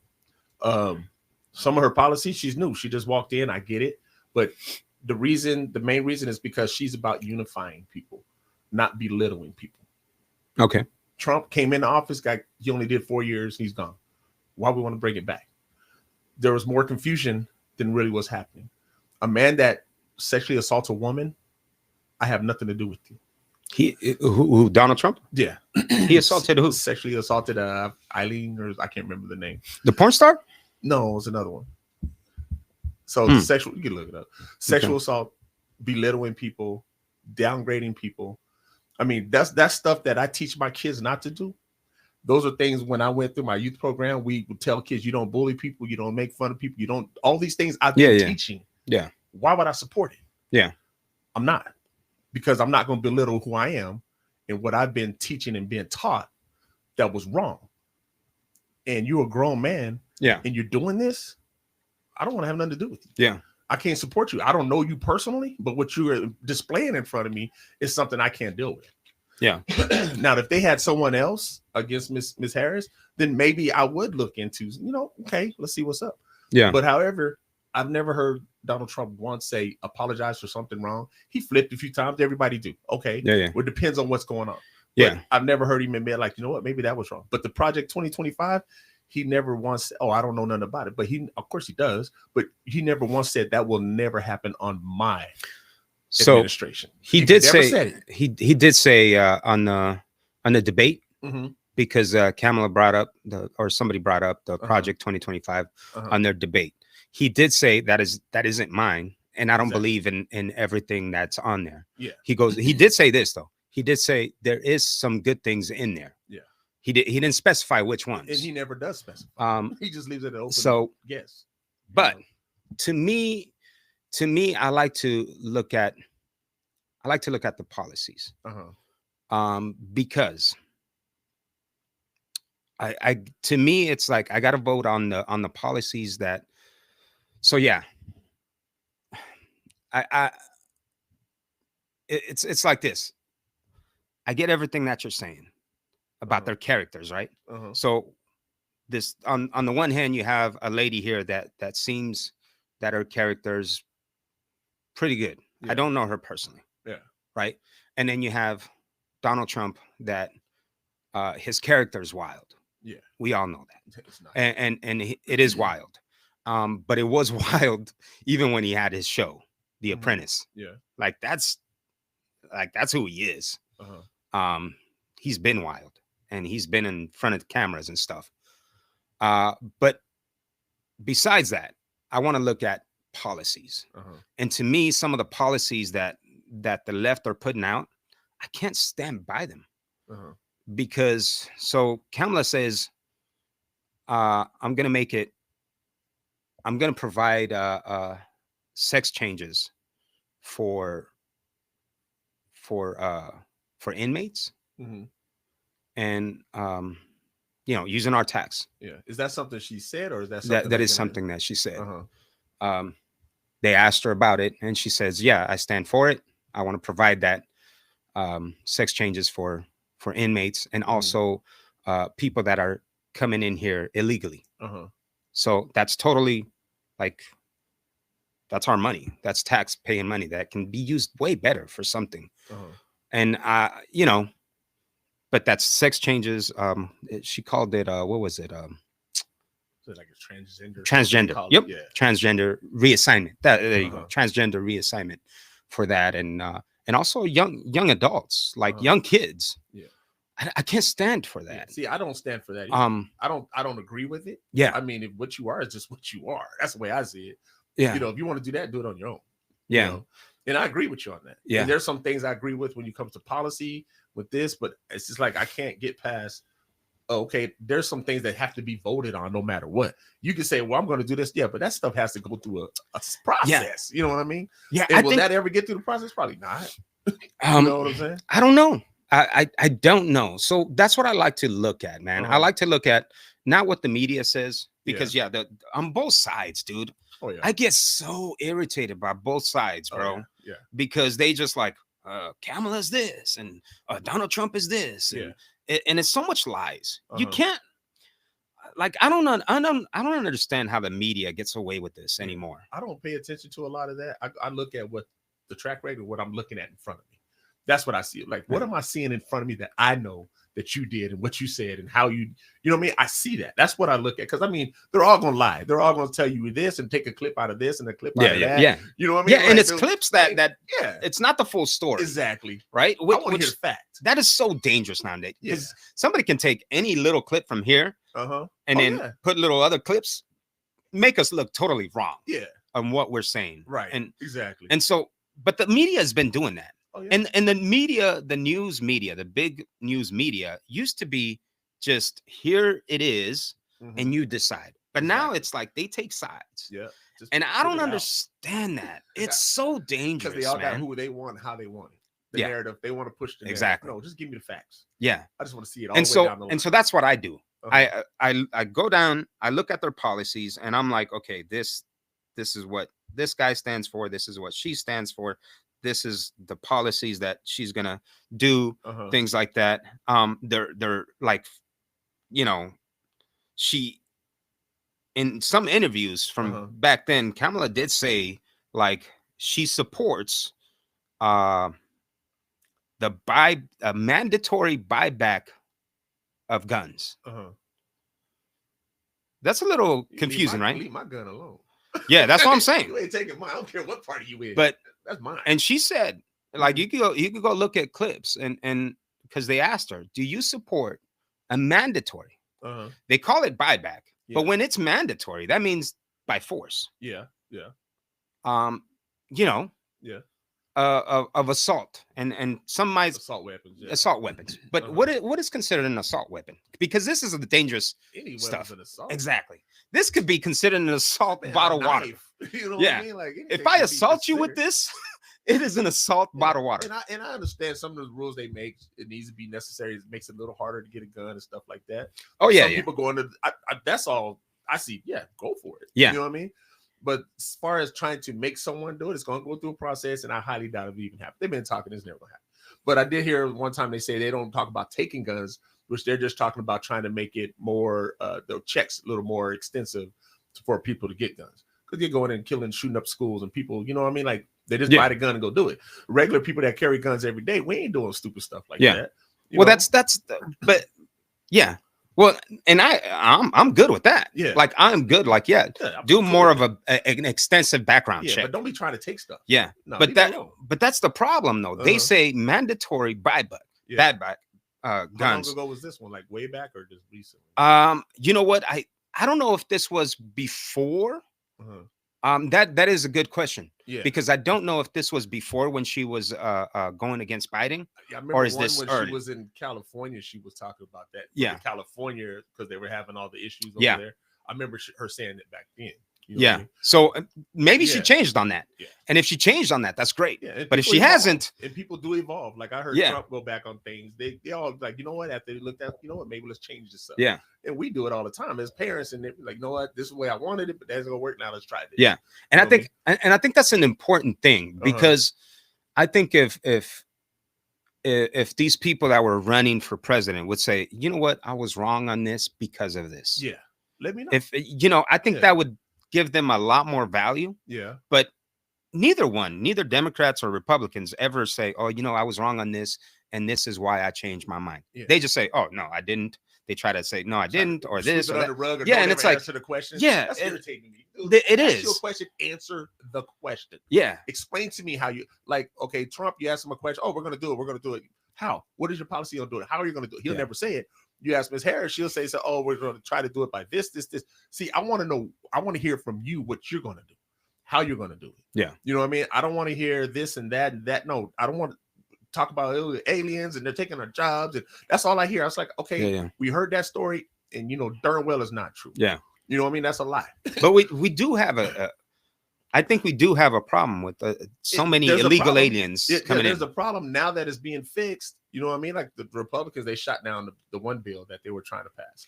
They shot it down, said they didn't want it because of whatever. Okay, nothing's better than something, but we're complaining about it. Anything is better to fix it. I agree. It needs to just go through the ports like you're supposed to, but speed up the process, get things done better. That's what needs to be done. Well, because we have people coming here that really want some help, that really want to contribute to life.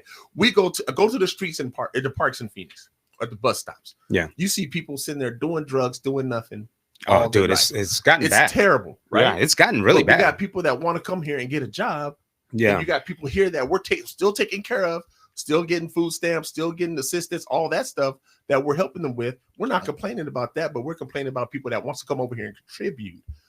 Yeah, to society, that wants to work, that wants to raise their family, that wants to take care of their kids. Yeah, but we have people that's not doing nothing. Yeah, nothing. I think sitting there dying and overdosing and doing drugs. Okay, what my solution would be if I was going for president, this is what I would do. Right, everyone that we got on as a drug offense, that's on drugs, whatever. Yeah, we have old buildings, whatever. We're basically going to make like a makeshift jail or a jail.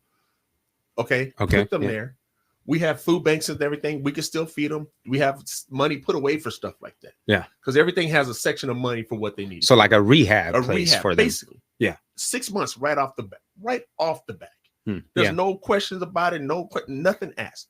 Get them there. Because they're complaining. We complain about the drugs coming across the border. Okay. Supply and demand. Drugs are always going to be coming in. They always have. They always will. People can make it in their own bathrooms and kitchens, right? Yeah. That's a problem? Yes. However, it's coming through the port of entry, the main part of the drugs. They're not coming backpacking that stuff in. They do that with weed. So that's where the drug is coming from. Well, now they're doing it with what is that? What is that other stuff that they're doing that's big right now? Fentanyl, yeah. You know, so it's all coming in. It's the thing is to try to keep people from doing the drugs. That's the hard part. That's the hard part. But that is the it hard possible? Part. No, it's possible, yeah, because we keep allowing it to happen. We're not putting down a stiff penalty for it. Yeah. You know what I mean? And now you get a person in there for 6 months, maybe they can clear their minds up. I think no, and that would be great. Yeah. I would vote for you if you did. Like that I mean, it's a solution that can be simply fixed. But here, it is. And I think that's the aggravation of so many Americans, that there's solutions to all this. Yeah. But why do we send what, like 8 billion, 10 billion to Ukraine? Uh-huh. Yeah. And we sent 8 to 10 billion to Ukraine. Uh-huh. Right? It might be more than that.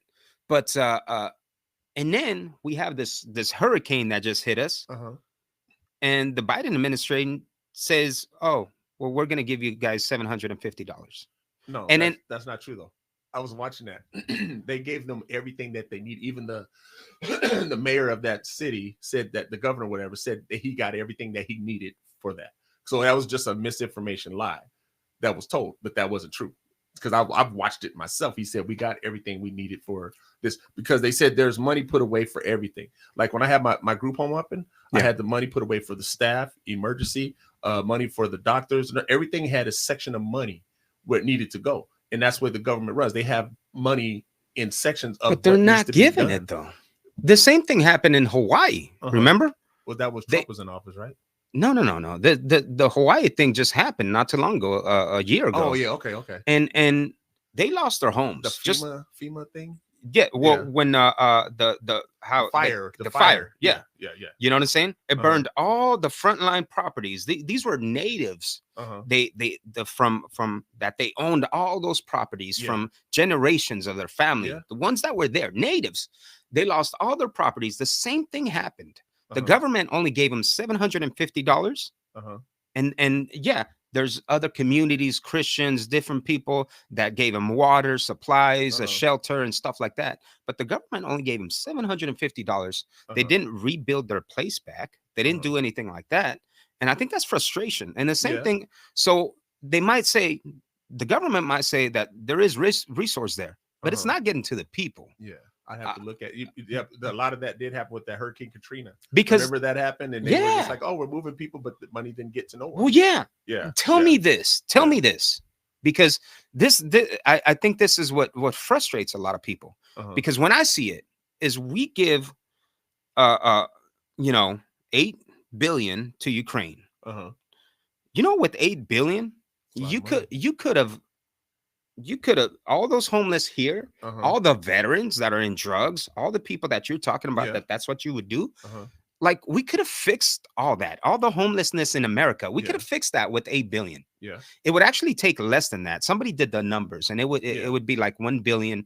You know, 8 billion would give every American in here like $1 million or something. It's crazy. And I agree with you. And I also understand the conflict of why Russia's so close and why we're trying to help through NATO. We're all doing it. I get it. But I understand exactly what you're saying. Well, but Ukraine is not NATO. No, they're not NATO, but I understand like all NATO's pitching in and all that good stuff. And I agree with you saying. And the one thing I've noticed when it comes to here, not to change it, but when it comes to the drug issue and all that stuff, a lot of it could be fixed, but they're going to say, well, who's going to fund it? How's it going to get funded? But however, look at it. We're giving when I had guys, they got the food vouchers or whatever, like food stamps. Yeah. They were getting $500, $800. That's crazy. Okay. And you figure you got about 30,000 of them on the streets, and you're giving all of them $500 to go give it to somebody else so they can buy drugs. Yeah. You see what I'm saying? Yeah. That $500 is going to house that person for a whole month in this facility. Yeah. And now you figure everyone you pick up, their food stamps, their government assistance is all going into one place. You see what I mean? So now that things are going like it is, I get it. It does need to be put here. But then the first thing I know, a lot of times, knowing politics, they're going to be like, well, who's going to fund it? How we're going to get the manpower to do it? All these things. It's not that hard. It's not that hard. Now, just get them off the streets. Now the crime is down. Now we're not putting money into where it doesn't need to go. Now we know where that money is going. We have you go to Tucson, they got that old shopping mall sitting out there. Perfect place. You know, the halfway to Tucson, right? Yeah, like halfway out there. Yeah. Perfect place. Yeah.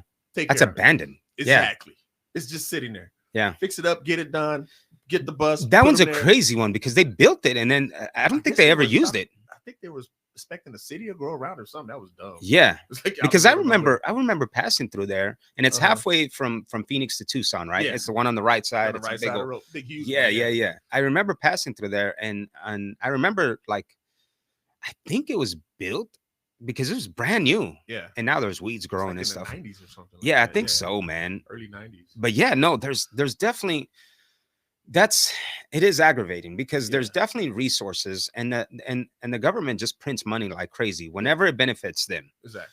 And so it's frustrating at that point because even I think what a lot of Americans are mad about is not that all these illegals are coming over here, is that these illegals came over here and then they were given $10,000. They were given a credit card, a phone, food stamps, but also $10,000 in the credit card. Yeah. They were put in places in New York. They had hotels that they were put in there, like nice hotels, like fancy hotels, and they were all put in there. Meanwhile, you have homelessness in New York. That these people have been homeless there. That why didn't they help them too? Exactly. I understand. It's a lot of it I don't really know about. I'm good for helping, but let's help everybody. And I knew they were having them get jobs. I don't know about give them the money part. I don't know. You know what I mean? I can't speak on that. Because I know people that were crossing over. Once they crossed over, they were given money, a card, and everything. Yeah. Some people crossed over 3 times. What? That's 30,000. Drop me one. I was like, man, I need to cross over too, man. Right. Like I was really contemplating. Like I'm a Christian. I know this, but when I heard this from some people, and I'm like, yeah, that I don't know. Like, but if that's true, that's not, because they're not taking their names or anything. They were just here. Some people are giving court dates and stuff like years in advance. Yeah. But here's the biggest issue, and I don't know if people know this. But this is what Donald Trump was talking about, and I researched this, and so because when he says there's some bad people coming over, listen, it's not all bad people, and I hope he knows. I'm pretty sure he knows this. He just doesn't. I think he a color and that's it. That dude, I'm not from here. Listen, it's the same thing. He has said there is some good people coming over here, but a lot of them are bad. Yeah. But the problem with him is that he doesn't emphasize on there's a lot of good people coming over. He just says there is some. He just stays on the negative. Yeah. Side. So and the base. So that's what is captured on the news, right? Make America great again. Yeah. Let's go back to slavery and all white. So, but what's so great about America? Nothing. Well, it's a double thing, right? Founded on what? Slavery, manipulation, genocide. That's what's great about it. Yeah. But that's go back to that. But that's every country, though. Yeah. But you look at genocide in every country. Yeah. Even Africa had their own slaves. Country. Yeah. Like they were slaving their own people. Yeah. All right. So you had slaves in Mexico. You had slaves everywhere. You go back to the Bible days, right? You had slaves there. They're not saying let's make it great again. Yeah. Well, that's like the dumbest slogan I ever heard. Yeah. But I don't know what the meaning of the slogan or what but let me tell you this though, because I do want to tell you this. I don't know if you know this, but did you know that Venezuela, the president of Venezuela, opened up his prisons when Biden said, "Hey, our borders are more open now and stuff." When he first became president, and that's how we had that influence, a bunch of people coming over. That, but I heard Trump say that, but I also looked it up and I was listening to that. That's not what happened. That is what happened. What I mean? I was watching the news. One of the first speeches that Biden said, he's like, we're gonna open up the.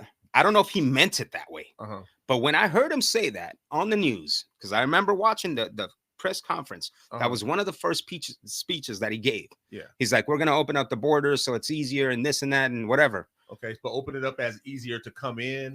I don't know through the process. He didn't specify. That's where I always say people attempted to say it was this is what he meant. No, it's not what he meant. Yeah, he didn't specify. The dude's like, but he did say we're gonna open up the border. Okay, when he said that, I knew that was gonna be a problem, and that's what happened.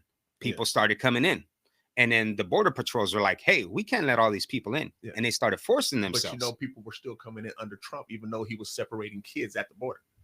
Yeah, to me, that was the worst thing I've ever seen in my life. Yeah, separating families, bro. Come on. But so did Obama. Yeah, Obama started that. When he started separating families, he made sure those kids had a place to go. What was happening with the family? Yeah, Obama started those cages, though, bro. No, what I understand, but what's happening was he wasn't just tossing them in. He was making sure that when those kids were being separated from their family, that was their family. That was not their family, because there was like a lot of kid trafficking coming at the time. Yeah, you see what I mean? That's hard one because it's hard when you have undocumented people. How are you gonna know which kid is what? You know what kid's gonna know their parent when they know their parent. No, so that's hard. Yeah, but because me personally, I cannot support anyone that's not trying to bring people together. But did you know Obama had the most deportation of people in the country ever in history of our Yeah, presidents. but it did. But he kept it running smoothly. Well, he kept it quiet. Smoothly.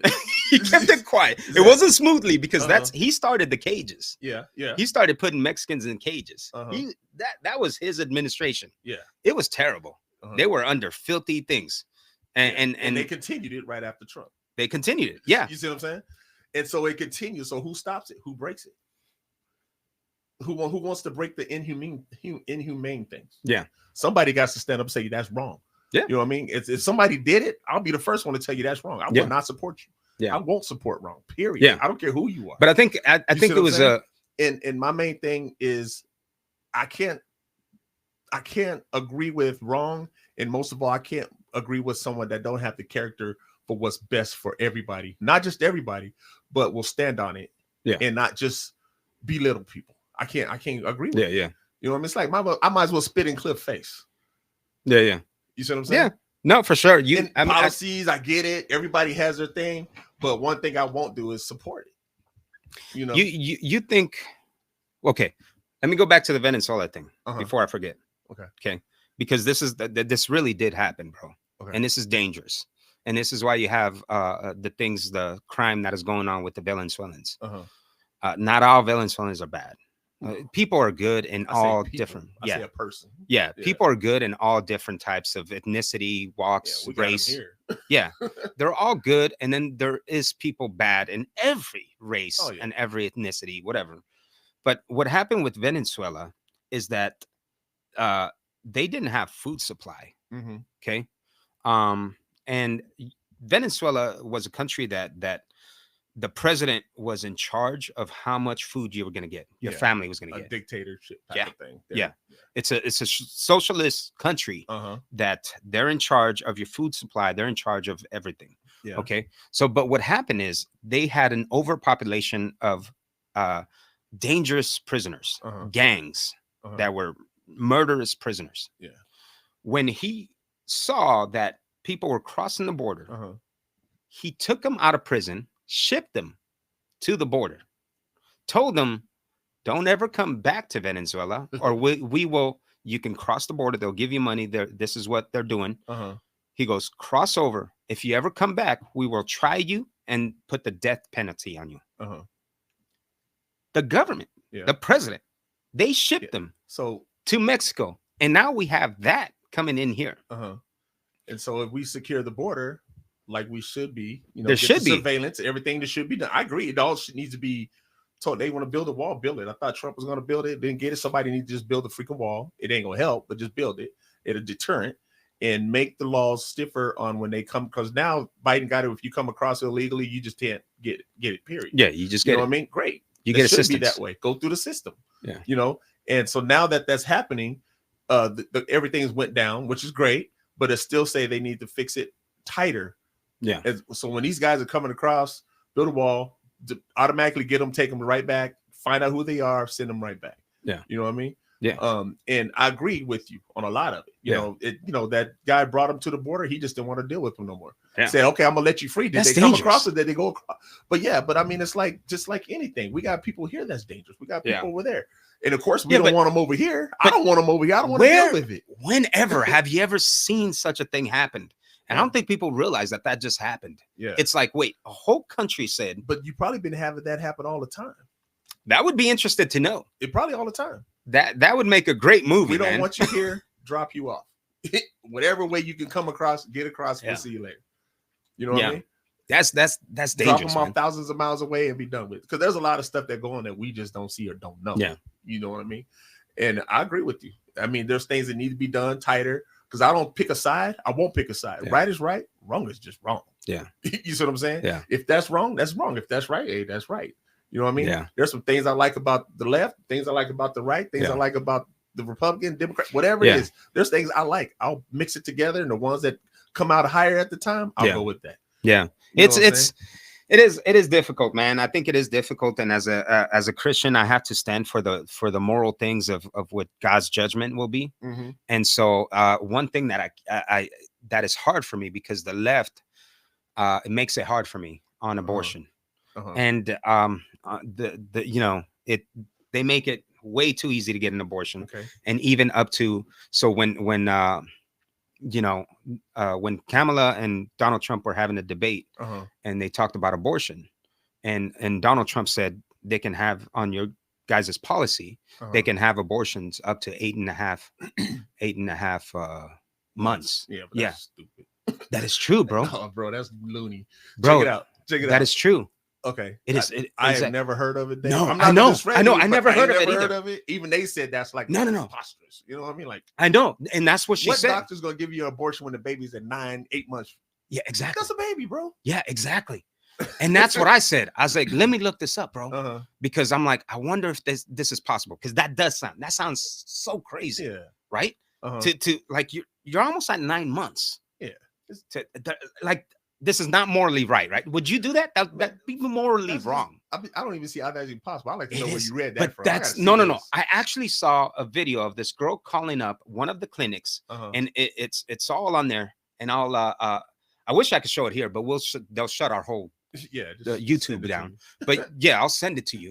But this girl, she did the same thing. She said, let me see if this is true, right? And she called up, and they answered it. And it's all on video, and they answered. They said the name of the clinic, and then she basically gave him a sad story that her and her man, they split up, and she just doesn't know what to do, and she's like, I'm 8.5 months, and I know that's a little close, but can you guys do it? Is this something you guys could even consider to do? And they said, yeah, we do that all the time. Well, that is insane, that's bro. Like prison right there. That's murder, bro. Exactly. Murder. So my thing, when you said Christian thing to do, I'm one of those. I'm like, okay, if you want to do it. That's your business. When people had to wear masks, they were mad. We don't have to wear masks. Now all of a sudden they say, well, they want to tell people what they can and can't do. We don't want the government telling us we got to wear a mask. Yeah. Now you don't. It's okay for the government to tell you can't get an abortion if you want one. I personally don't care if somebody wants to get it or not. That's up to you. Yeah. You know what I mean? The way I see that is, I don't agree with it, but it's not me. Yeah. You see what I mean? That's not my problem. Yeah. You see what I mean? The way I see it is, if you don't want that child, you probably shouldn't have never laid down with the man to get the child. Yeah. Both ways. Yeah. You know what I mean? Did you give the father an opportunity to say, I want to have the baby?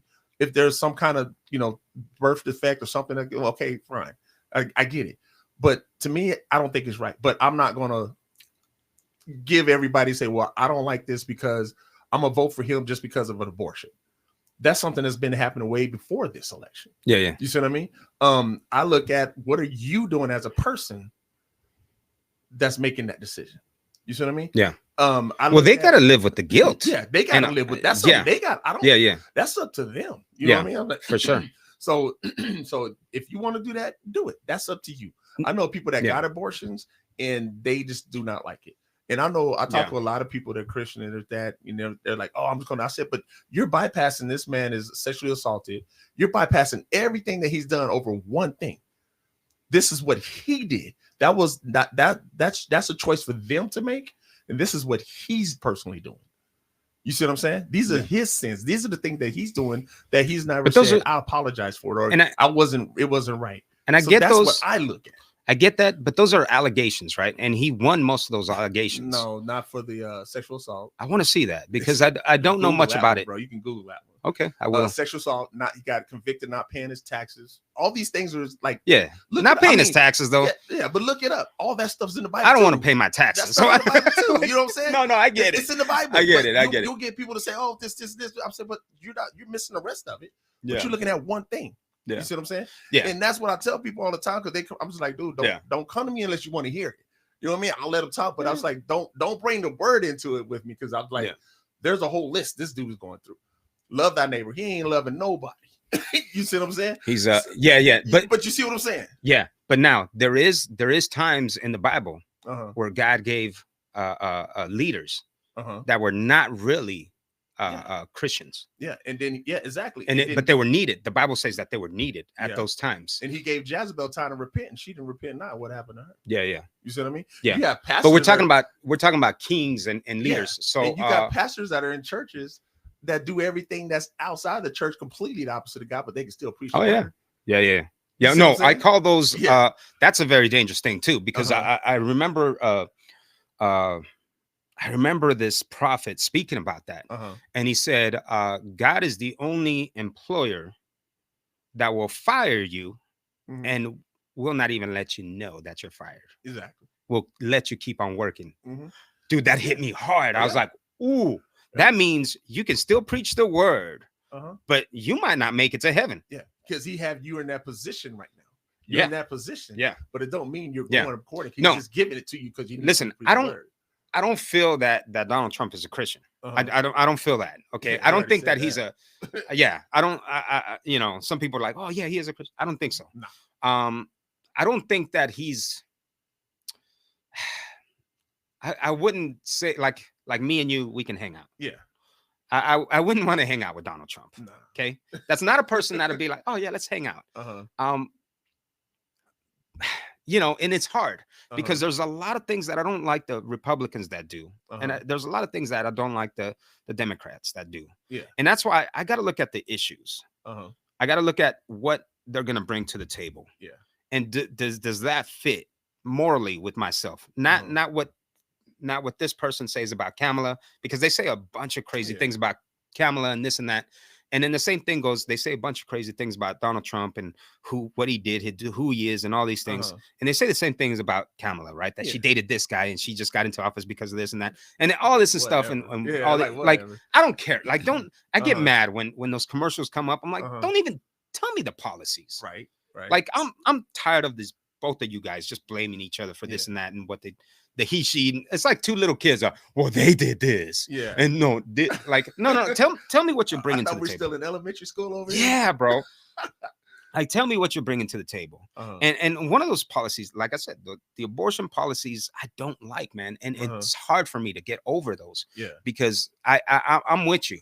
Yeah. I'm not gonna sit here and stop somebody from getting an abortion. Uh-huh. You know what I'm saying? Yeah. Because people are gonna do whatever they want to do. Simple. Yeah. I my job is just to tell what the Bible says, and God hates Uh-huh. the murdering of children. Yeah. That's one. He hates it. Yeah.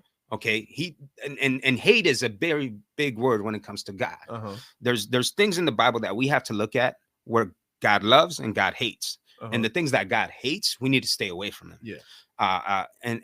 But that doesn't mean that just because you got an abortion, you're a bad person. No. Yeah, that I'm never gonna judge people for doing what they think was right in their life. Uh-huh. God is the judge. When we go to heaven, he's the one that's gonna judge us. Exactly. Ain't nobody else gonna be beside you. We all gotta live with some guilt that we did wrong. And every one of us has done something wrong. Of course. But when it comes to the policies, I gotta look at the policies and say, Uh-huh. okay, which one fits more in my moral and what I believe God wants? Yeah. And you see policy, I see that person's character right off the bat. Yeah. See, and I gotta That's what I'm looking at. I was because I gotta look at the character. uh-huh. Okay. Yeah. Because the character, the media can paint in different ways. Right. Because we can sit here and say, Donald Trump is a very terrible person. Mm-hmm. Kamala seems like a very good person. Yeah. But you know very well that people will smile in front of you. Oh yeah, all the time. And behind your back, All the they're the time. most evil people. All the time. So I can't be sitting here looking at Kamala. Well, yeah, she seems like a pretty level-headed person. She seems nice. She laughs all the time. Yeah. So no, I can't see that. Because see, I I'm gotta gonna look at the both of their policies. character. If this character's terrible, this character's great. Okay. If they both got a bad character, now let's look at the policies. Yeah. You see what I mean? I want to see who you are. I want to see who you are. But you will never see who they really are. I never met unless him, you but I spend just time know with what them. he's done that's been proven. I can't deal with that. I won't. I can't. Yeah. I wish I could. If they had somebody else over there, maybe there's a big possibility. I don't vote down a party line. That's not my thing. Yeah. But I look at what you're doing first. You see what I mean? That's what I first see. Yeah. And then if I can get past that, great. But I can't. Yeah. You know what I mean? I can't. I still can't. Like I want to see people come together, not bitching, bashing each other. Just screw that. Been doing that for years. You know what I mean? Yeah, I don't think we're ever going to be as united as probably if there was a war against us, we'll probably unite. I think that's the only time because that's when people really unite. Remember 9/11, everybody was united. Everybody went to church that first Sunday. Right. Like we were all trying to help each other. Yeah, we were all that's very what nice. we need. Not a January 6th. Yeah, yeah. Not another riot. Yeah. You know what I'm Yeah. saying? Like, bring it together, bro. But I think that's the problem. I think both parties are dividing us. Yeah. And I think it's purposely done. And who's going to bring it together? I don't think either one can really bring them Obama? together. Let's do party lines. You figure out a solution, then I'll work with you. That's what Obama did. Why can't we get that? I think Obama was. I think he's the dude. Man, I got to use the bathroom, bro. Yeah. You need to get The wilder made me. Yeah. Go ahead, man. We'll pause it. You want to pause it, or you want to end it? You want to pause it? Okay, well, we can pause it. All right. We're back from our bathroom break. Right. Somebody got to go. Yeah, man. No, I think it's good for people to hear both sides, man. And you know, I'm all about freedom. Vote whoever you want to. That's all that's important. And I'll still love people for whoever they vote. Right. And I think I probably would have voted for Robert Kennedy Jr. So he was he went as an independent. Yeah. I think I'm more independent than I am Republican, because I see politics like this. And I've been telling people, okay, you ever seen a puppet show? Mm-hmm. You seen a puppet show and the two puppets playing? You never see the one that has his hands on the puppets. Right. And I think the government's like a puppet show. You have the right and the left, and they're arguing, and people are watching. It's like, oh yeah, that puppet makes more sense. And some people are like, well, that puppet makes more sense. But in reality, it's one person that has their hands in their puppets, and those, and I don't think it's one person that controls the whole America. I think it's corporations. I think it's the big money places that are holding the puppets. Exactly. And I think we're all being fooled. Exactly. You know, because I think no matter who gets in, there's probably those people that really control everything. Yeah, and that's what a lot of people say. I agree with you. And one thing I understand, like, to me, it's like, okay, everybody's yelling Republican, Democrat. No, stop yelling that. Yeah. And let's just come together and figure out what's best and vote for what's best for us as a country. Yeah. Because now it's like I said, the Crips and the Bloods, the cartels, 13th Street and 18th Street. You know what I mean? Yeah. Like the south of the tracks and the west of the tracks. You know what I mean? Man. That's all it is. That's all it is. Yeah. And it like drives me nuts because there are people like, are you a Democrat? I'm like, are you a Republican? You know what I'm saying? Like, why are we arguing over what you are? You don't like me because of what I feel, how I want to vote? Yeah. Does that make any sense? Yeah. But we could talk about everybody else and what they do, the gangs and this and that. But politically, we're doing the same thing. Yeah. And so that's a division that we need to stop making happen and start coming together. Said, okay, I'm not a Republican or a Democrat, but I'm someone that's going to vote for what's best for my country. I'm not going to argue with you because of this person and that person. Yeah. You know what? Take that away. And then what do you have? Yeah. You have nothing to fight about. Yeah. No, yeah. You see what I'm saying? Yeah. You have take away Republican and Democrat. You have nothing to fight about. Yeah, for sure, man. I think everybody that's voting should really look at both candidates and look at everything, not just what the little clips say, not what all the listen to that social media says. No. Like, go really look at their policies, and you know, do your research, man. Policies and character. That's where I'm at. Yeah. You know what I'm saying? I think they're both crazy characters. I think there's a lot to Kamala that we don't see. Right. It's on everybody. Because anybody that's in those type of power positions, they can play stuff off. They can get stuff pushed away. Listen. People that are in power positions, they're insane. Oh. They're insane. You have to be some level of insanity to think I want to run for president. You really do, because it's not a normal people thinking, right? Like, if you really think about it, oh, I'm going to be the leader of the free world. I'm going to be the leader of the United States of America. You have to be some kind of insane. You have to be crazy to even run for president. So I think some of these politicians, we don't see their insaneness, their insanity, but I think they control it a little bit better. But you have to be crazy. Yeah. Or you just have to be really passionate for your country. I think you have to be crazy. No, I think you got to be crazy to be a pastor of a church. Yeah, deal with all these crazy folks. Yeah, no, you do. That's a level of insanity too, because It's a calling, man. It's a calling, but Yeah. it's crazy. It's crazy. Because most people, they say churches are like, they look at the big mega churches like, oh, these pastors are making money. But the average church in America is about 30 people, 30 members. Yeah. And out of those 30 members, there's probably 2 people that pay their tithes. That's actually statistics. Okay. Wow. And so you have less than 10 people in a 30-member church, and then less than 10 people aren't paying their actual tithes. They're paying like $2, $5. Right. So there is no money there. No. So most churches out here in America that have pastors, they are crazy because for one, they're not making no money, and for two, they're on call pretty much 24/7. People pop in, full-time job. People call them with their problems. That people are always crying. All like maybe I should pastor a church in because I get problems. People calling me every day with something. I be dealing with people in marriages, relationships, kids on drugs, families. I mean, you name it, bro. I like every day my phone is on about something, and I don't mind helping. That's the point. I don't mind. Yeah. So it's not a chore to me to get a phone call. Somebody say, "Hey, you got 10 minutes?" Yeah, I got 10 minutes. You know what's up? Yeah. That 10 turned into 30, but it's like, okay, I'm gonna give you the best advice I can. Yeah. And there's something that I can't tell you because I haven't healed myself from that situation I went through. I can't tell you. Yeah. But I can try to relay you to someone else because I don't want to give you the wrong answer because of my personal emotions or something that I've been dealing with that I haven't fixed. I will not do that. It's been done to me. Yeah. Especially when it comes to relationship advice from people. You know what I mean? Well, do this. No, that's not. God don't even say that. Well, I don't want to go to you as a man or woman of God thinking that you're going to give me the godly advice when you completely gave me the opposite. Yeah. You see what I'm saying?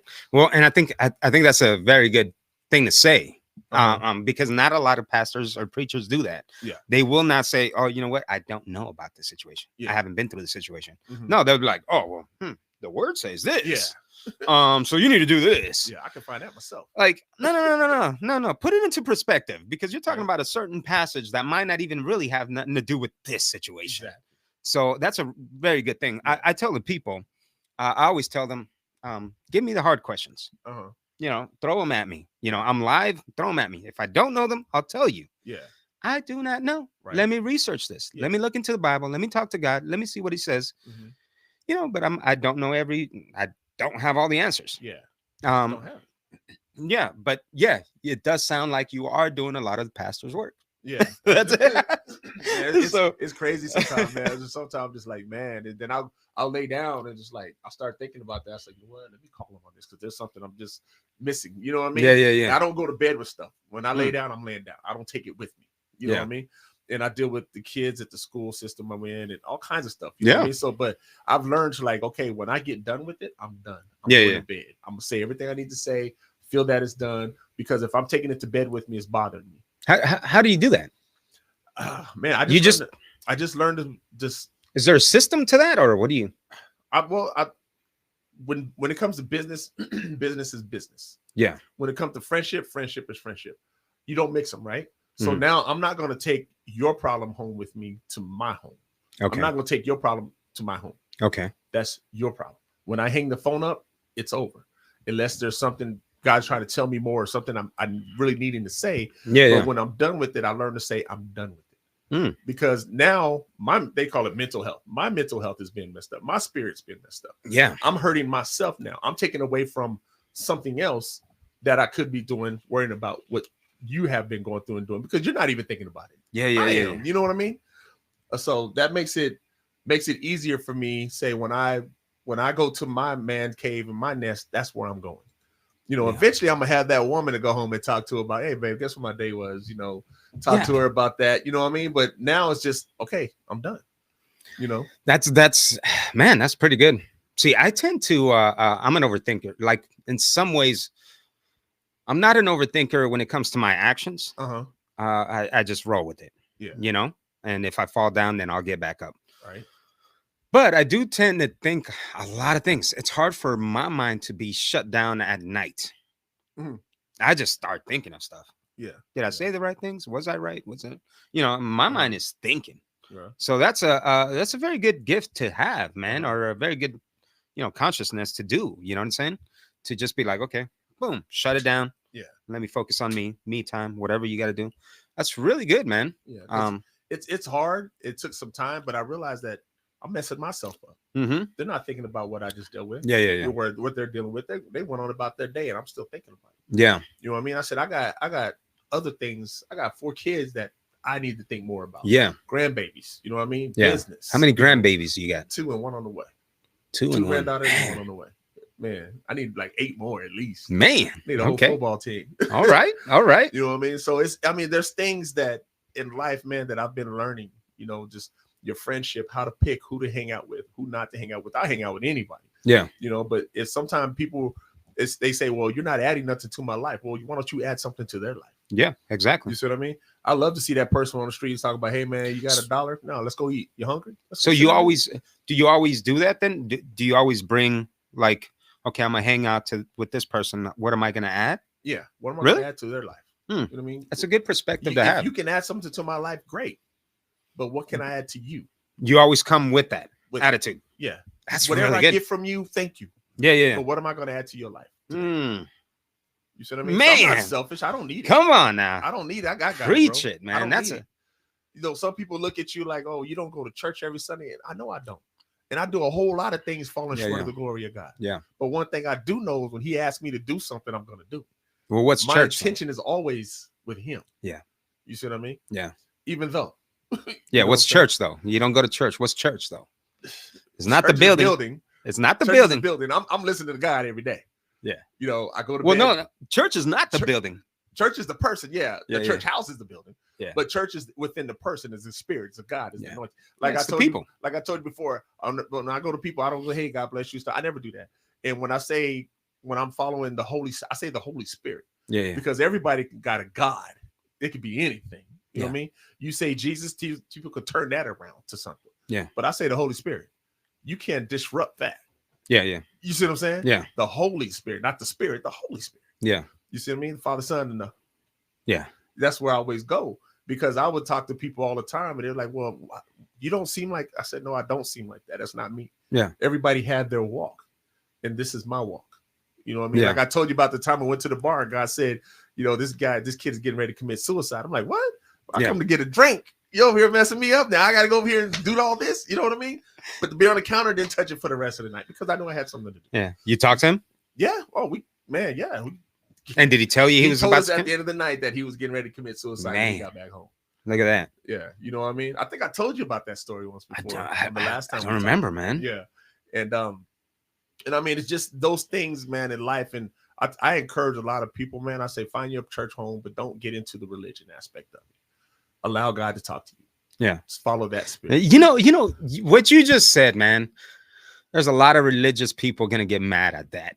And it's like I'm laughing at it because it's so retarded. But because you just said, I went into a bar, I was trying to get a drink, and God told me to do a job, right? Yeah. And there's gonna be Christians that get mad at that single fact. Oh yeah. They're gonna overlook the goodness that you did and what God had you to do. Exactly. And they're gonna focus on, well, why was he at a bar? Yeah. Well, I didn't tell you that. That's so dumb, man. And it's because Jesus hanged out like this religious thing where like, oh, you can't drink. Okay. I feel like you can have a drink. Yeah. Okay. Jesus turned water into wine. Said, don't be a drunkard. He did. He said, do not be a drunkard. So there's a difference between having a drink and really drinking, right? Yeah. Now, for most people, if they don't know that line, then don't cross it. Don't even touch it. Do it. Yeah, don't even touch it. Yeah. You know what I'm saying? But, a glass of wine, it's actually healthy for your heart. You know what I'm saying? Mm-hmm. But if you can't have just, and I don't mean like a big glass, right? Yeah, some people are like, oh, is this just a glass? It's a whole liter. Like, yeah, like, no. That's not a glass. Yeah, but glass, bro. Yeah, and I'm not advocating to drink. No. Okay. I'm just saying, let's not get too religious that we overlook everything. Yeah. You know what I'm saying? That's what I'm saying. And I know there's people out there, what you just said, and I love it. I love it all. There's people, there was this, I don't know whatever happened to them. I don't know if they're still doing it, but there was this whole ministry that used to go to the porn awards, and they used to minister to them. Okay. It was a whole Christian group Okay. that their job was just to go into and there was a lot of people that got saved and people that got delivered, Yeah. women that got delivered from the Mhm. porn industry and stuff like Yeah, that. yeah. And a lot of Christians used to bash them. And I don't know if they're still going Man. strong or what, but that's a hard one too, Bro. right? I couldn't do that. No. I couldn't go into the bars. That's your thing. Tell me that's your thing. Yeah. You know, Yeah. everybody has their Exactly. things, you know what I mean? Yeah, like I couldn't go into the bars Uh-huh. and minister to people. Yeah. That's just not my thing. But there is a group out there that does that. Yeah. Yeah. They got them in Scottsdale. You go to the club, they're all walking around with their Bibles, Yeah. center and all this stuff. And I'm like, dude, that's not the way to approach it. Sometimes it's just to sit down and have a conversation. Yeah. You know, we don't try to force it. You know Yeah. what I mean? But you gonna get people that's gonna get mad about. They will try to depict anything you say Yeah. because a lot of it because they can't do it. Yeah. Or they into that religious state of mind. Yeah. Everything has to be done like this. Yeah. Okay. Well, if that's the way you feel, then you're in a religious state of mind. Yeah. Because it said the Bible said God said He'll use whosoever He pleases. Yeah. So He can't use me. He can't use Come that on. person that's on the corner. He on. can't use nobody but the one that go to church every Sunday. Come on. But he can't use them. But you still lying. You still watching porn. Yeah. You still cheating on your husband or come your on. wife. You over there doing bad business deals and shamming people. You're doing all these things, but he can't use me because I don't go to church every Sunday. Yeah. Meanwhile, they're going to church every Sunday, And but doing still didn't. everything the opposite of what God said. Yeah. But Come I'm listening to God and doing what He asked me to do, Yeah. despite what I'm doing, no matter what. But I'm not bashing nobody for doing it. Yeah. Or saying anything. I'm not judging that person. Yeah. You see what I mean? Oh, I get so much. I get like, well, how do you? I'm like, that's just who I am. Yeah. I'm not going to fall under those things. Yeah. And it's so insane. It's so insane that Christians think this way, because you look at everything that Jesus did, everything that everyone in the Bible did. None of them had a whole church. None of them had a building. Right. They didn't have a congregation. Yeah. Like they were all in the streets. John the Baptist, his whole message was repent, for the kingdom is at hand. Repent and be saved. Like his whole message. So today, I picture John the Baptist like one of those crazy street preachers that are yelling, "You're going to hell." Yeah. And so to me, yeah, that's because that was his whole ministry. Yeah. Like he didn't preach any good subjects. Like he didn't. Just You go back to hellfire what and he did. damnation. Exactly. That's all he did. And so I feel like it is necessary with all of it. Yeah. And just because I don't do what, like, I'm not going to be standing out in the corner preaching damnation on people. That's just not my ministry. Exactly. You know, but Jesus, he taught parables. You know what I'm saying? Yeah. And no other preacher taught parables. Right. Now you have Elijah. Man, he was calling brimstone and fire on people. Right. God, he's like, smite them now, you know, like, so, hey, like, relax, dude, you read in the Bible, that dude was gangster. Elijah was one of the most gangsters. Hey, they were all hood. God just turned them around, bro. That dude was straight gangster, because he was on top of the mountain one time and the army came to arrest him. And he called God to kill them all. And God killed them all. And then they came back again. He did the same thing. That is a most gangster preacher that like, you know, like, yeah, bro. In this winning. Yeah. Hey, straight faith. I got you there. Yeah. How do you say it, man? I don't bash people. It is not my thing. It's just I have my opinion, how I feel, how God works with me, how He deals with me. Yeah. You know, and sometimes I'll listen to church and I'm just like, they keep saying, "Oh, God's gonna bring you out of this storm." I was like, man, you've been going to church this long and you still going through a storm? Yeah. You know what I mean? Like, how long is the storm? The only storm I've been through is the one I put myself in. God ain't did nothing to me. God, what does He need to bring me out for? He already gave me all the tools not to get in the problem. Okay. He gave me every tool to get out of the situation that I put myself in. Yeah. He tried to tell me I knew better. I was taught better. But now that I'm in something, now I want to cry, God, okay, God, I know you're going to save me while I'm in this position. Yeah. I know I did wrong. No, I know I got to deal with the consequences of it. But don't keep preaching me. God's going to bring you. How long we been coming out? Yeah. You see what I mean? How long we been coming out? Yeah. You know, we can't blame the devil for everything that's going on. Come on, man. You know what I mean? And I know everything that I've done, I did it. Yeah. I did it to myself. You see what I'm saying? I did it. Yeah. You know what I mean? But it comes to a point where sometimes it's like, okay, now we need to go to the next level. You know what I'm saying? We need to go to the next level. Yeah. It's like, you want to pay tithes, great. You want to do this, great. Yeah. You saying God's going to bless me with a man? Well, you probably need to do something with yourself so you can get one. Come on, man. You need to go somewhere so you can Come get one. on, He ain't just man. gonna fall out the sky. Come on. You know what I mean? Go and date. You know what I mean? You gotta have sex and all that. Just go date. Go work Go on yourself. Meet somebody. Go Hit work the on gym. yourself. You know what I'm saying? Yeah. Because the first thing a person's gonna see is an appearance. Yeah. Okay, what you looking like? Yeah. 30 years later, you still talk about God's gonna give me a man. Yeah. Now, some people, and I've heard this preachers, man, and I go against these preachers that say, "Oh, you shouldn't be, it shouldn't be about attraction."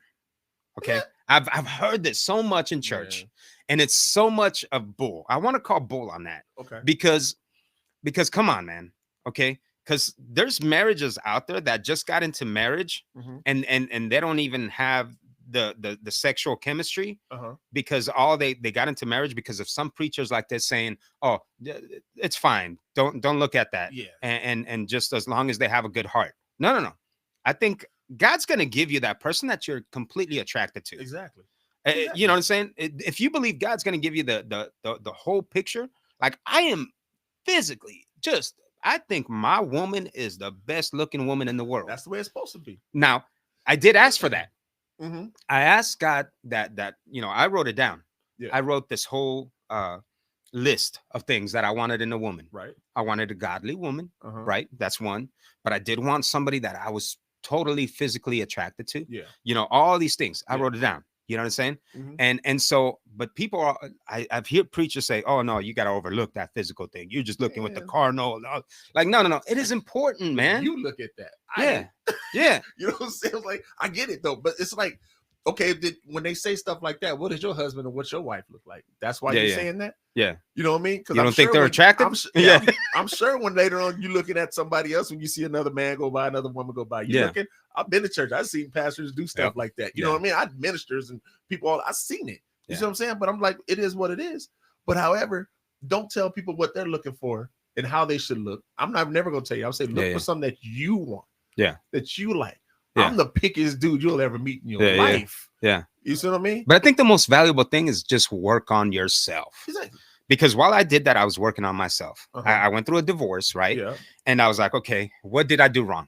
So I was like, because there's things that I did wrong. Yeah. Okay. Exactly. Let me correct those things that I did wrong in my marriage and all those things, right? Okay. Let me fix some characters of mine, some flaws of mine. Exactly. And that way, when it's ready, I'm gonna be a better version of myself. Yeah. God's gonna give me that person. Exactly. You know? Yeah. But yeah.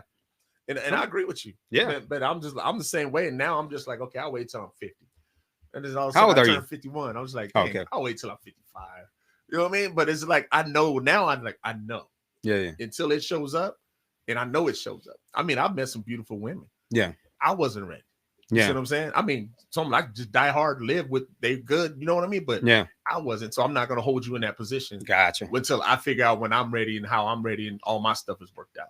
You see what I mean? Like I said, I was divorced, got into 2 relationships. I'm glad I'm in none of them, those 3, which is great. You see what I'm saying? Yeah. But at the end of the day, I just say, okay, God, when it's time, it's going to be time. When I'm out of the way, and how Jarvis wants to do things, you know what I mean? Because I just want it to be me. You see what I'm saying? And then allow God to do things. But then, like you said, you have people that's going to completely preach the opposite. And I hate when people sit back. Not say hate. I dislike, or it makes it hard for me when I sit back and see people listening to like the pastors and ministers and all those things, thinking God's going to give them something when God probably already gave it to them. Yeah. It already showed up. But we were looking at in a certain type of way. Yeah. You know what I'm saying? Yeah. Or from this or that. No, that person might be there. Because I told a lady one time, and she goes, well, I'm kind of this and that. And I said, okay, send me a picture of it. She sends me a picture of her. I said, that's easy. All you need to do is work out. I said, don't think you're big. And then I said, it's called hit the gym. When was the last time you worked out? Went jogging? Well, I don't have time. I said, you know what? That's the only problem. I said, sometimes you can fix you. Just like we can fix ourselves mentally, spiritually, physically, we can fix us, but we have to work at getting it done. Yep. You see what I mean? Yeah. I don't know how we got to that point, but no, for sure, man. No, I think it's good. I think you definitely, I think, a lot of times we say we don't have time to work out, but I think it's most important. I think actually it's more important than your job, man, that you work on yourself. When I stopped going to church, I lost a lot of weight. Yeah. Church folks like to eat, boy. Oh, Like, dude. every Sunday, let's go eat. Yeah. Meet me at the restaurant. And We it's gotta have a man's meal. yeah. We gotta go eat. And in man. every outreach, I don't know who can we stop with the hot dogs, man. Every outreach is just hot dogs, which is terrible for us. It's cheap though. I know, but Yeah. man, come Like, on, we eating too much. bro. I was doing so many outreaches, right? And every weekend, dude, outreaches, maybe twice a week, man, outreaches. And every time they would feed me hot dogs, right? And I'd be stuffing down hot dogs, man, and chips and soda. I gained so much weight. Man, for real. I told you, I lost weight, stopped going to church all the time. Man. Because you think about it, it's like everything has to have a eating or potluck and this, that, Yeah. this, that. Why are we eating so much? Yeah. You don't need to eat that much. Yeah. As much as we can fill up a whole plate. Man, you go to some like different ethnic groups, cheese and crackers. Bro, I do not like going to buffets, bro. I do not like going to, dude. I get some type of anxiety when I go to a buffet, bro. For real? Because, dude, my wife is like, let's go to a buffet, and I'll go. But I just sit there, and I don't get my money's worth because I sit there and I'll just eat vegetables, bro. Right? There's so much food that I get overwhelmed, and I'm like, I don't. And then you see, dude, I'm sorry, but then you see a big person just piling out a big plate. And I'm like, I don't want to be this person, man. So Exactly. it just deteriorates from me eating. Yeah. I do not have any fun at buffets, man, because I do not eat. Seafood buffets. It's the only ones I go into. Oh, that's scary. In Arizona? No, well, anywhere. If there's a seafood, because I like shrimp. Because the sea is far from us, bro. See, it's just whatever. Anywhere. I love seafood. And it's something that goes in and out. That's cringing it's too, not bro. heavy, it's not thick. I love seafood, man. Give me some. I go to Mexico, and I have this one dude in Mexico. Every time he sees my truck coming around the corner, Nedga, he starts busting. He started busting up oysters, dude. What? He started popping oysters over. He'll put me a Pacifico on the thing, some lemon, and he started popping over the oysters. He goes to like 3 dozen. He's just popping them because he knows I'm just gonna just sit there and oyster it up, dude. Love oysters. Are they like raw? Yeah. Oh no, man. Put a little lemon with some hot sauce on it, dude. I'm done. Man, Mexicans do that a lot, and I used to watch my stepdad do that. And dude, I've never got into oysters, really? bro. I love seafood. And oysters, you're playing Russian roulette, because there's one in something. I don't know the statistic in it, but it's 1 in something chance that there's always one oyster that has this deteriorating thing that it just shuts. Like will kill you. It will kill you. I heard about that, but it's like 1 in like 500,000 or something like that. Man, I ate my daddy's barbecue. Ain't no oyster gonna affect me. Yeah, dude. Yeah, no, I heard about there was this on TikTok. There was a husband and a wife. They went on I think it might have been their honeymoon or something, bro. And they ate oysters. Yeah. And she got really sick and died, bro. Yeah, there's something that was going around for a while, but there's something kind of, I can't remember what it is, but it gets into that oyster. Yeah. From the surface, and it just it's toxic. I can't eat nothing raw, dude, really? Like that. It's just I'm a sushi eater, dude. Sushi. Oh man. I've eaten sushi. Sushi's good. I've eaten octopus, all kinds of like squid. I don't like the texture of the squid and the octopus. Gotcha. They're very I just eat everything. Yeah, dude. I do like shrimp cocktail. I can do that. Okay, no problem. But I just don't like eating too much raw stuff, man. Raw, but I think a lot of the obesity that people go through is how they eat and what they're eating and what time they're eating. Yeah, I look at other groups. I see, okay, these people are skinny. This is like kind of their culture. Yeah, you know what I mean. And here, like you said, they be putting all kinds of stuff in our food, making it, making it more addictive and stuff. Yeah. And I was like, okay, it comes to a point where a person has to take control of their own body. Yeah. Instead of allowing it to be controlled. Yeah. You go to the doctor, they say, oh, you need to lose this much pounds. You should only weigh this much. Man, if the doctor told me I need to be at 125, what would I look at like 125? Dude, I'm 6'1", a big boy, 6'1", a chocolate at that. I sweat Hershey's Kisses. They fall right off of me, dude. For real. You know what I'm saying? But it's like you got to look at yourself when it's healthy. Man. Make yourself healthy. Make yourself feel better. I always say, if I look in the mirror and I'm not happy with what I'm looking at, that means I need to do something about it. It's like, oh, I'm big and beautiful. For sure. No, you big and beautiful, all right? Beautiful and big. Yeah. Does that mix up? Yeah. You're a good person, beautiful person, but are you happy when you get in that mirror? Yeah. Or do you have to say that to make yourself feel better? You see what I'm saying? Yeah, I think there's issues obviously of people that suffer, weight Yeah, and problems and some stuff. people just they're Yeah, just healthy. You know what yeah. I mean?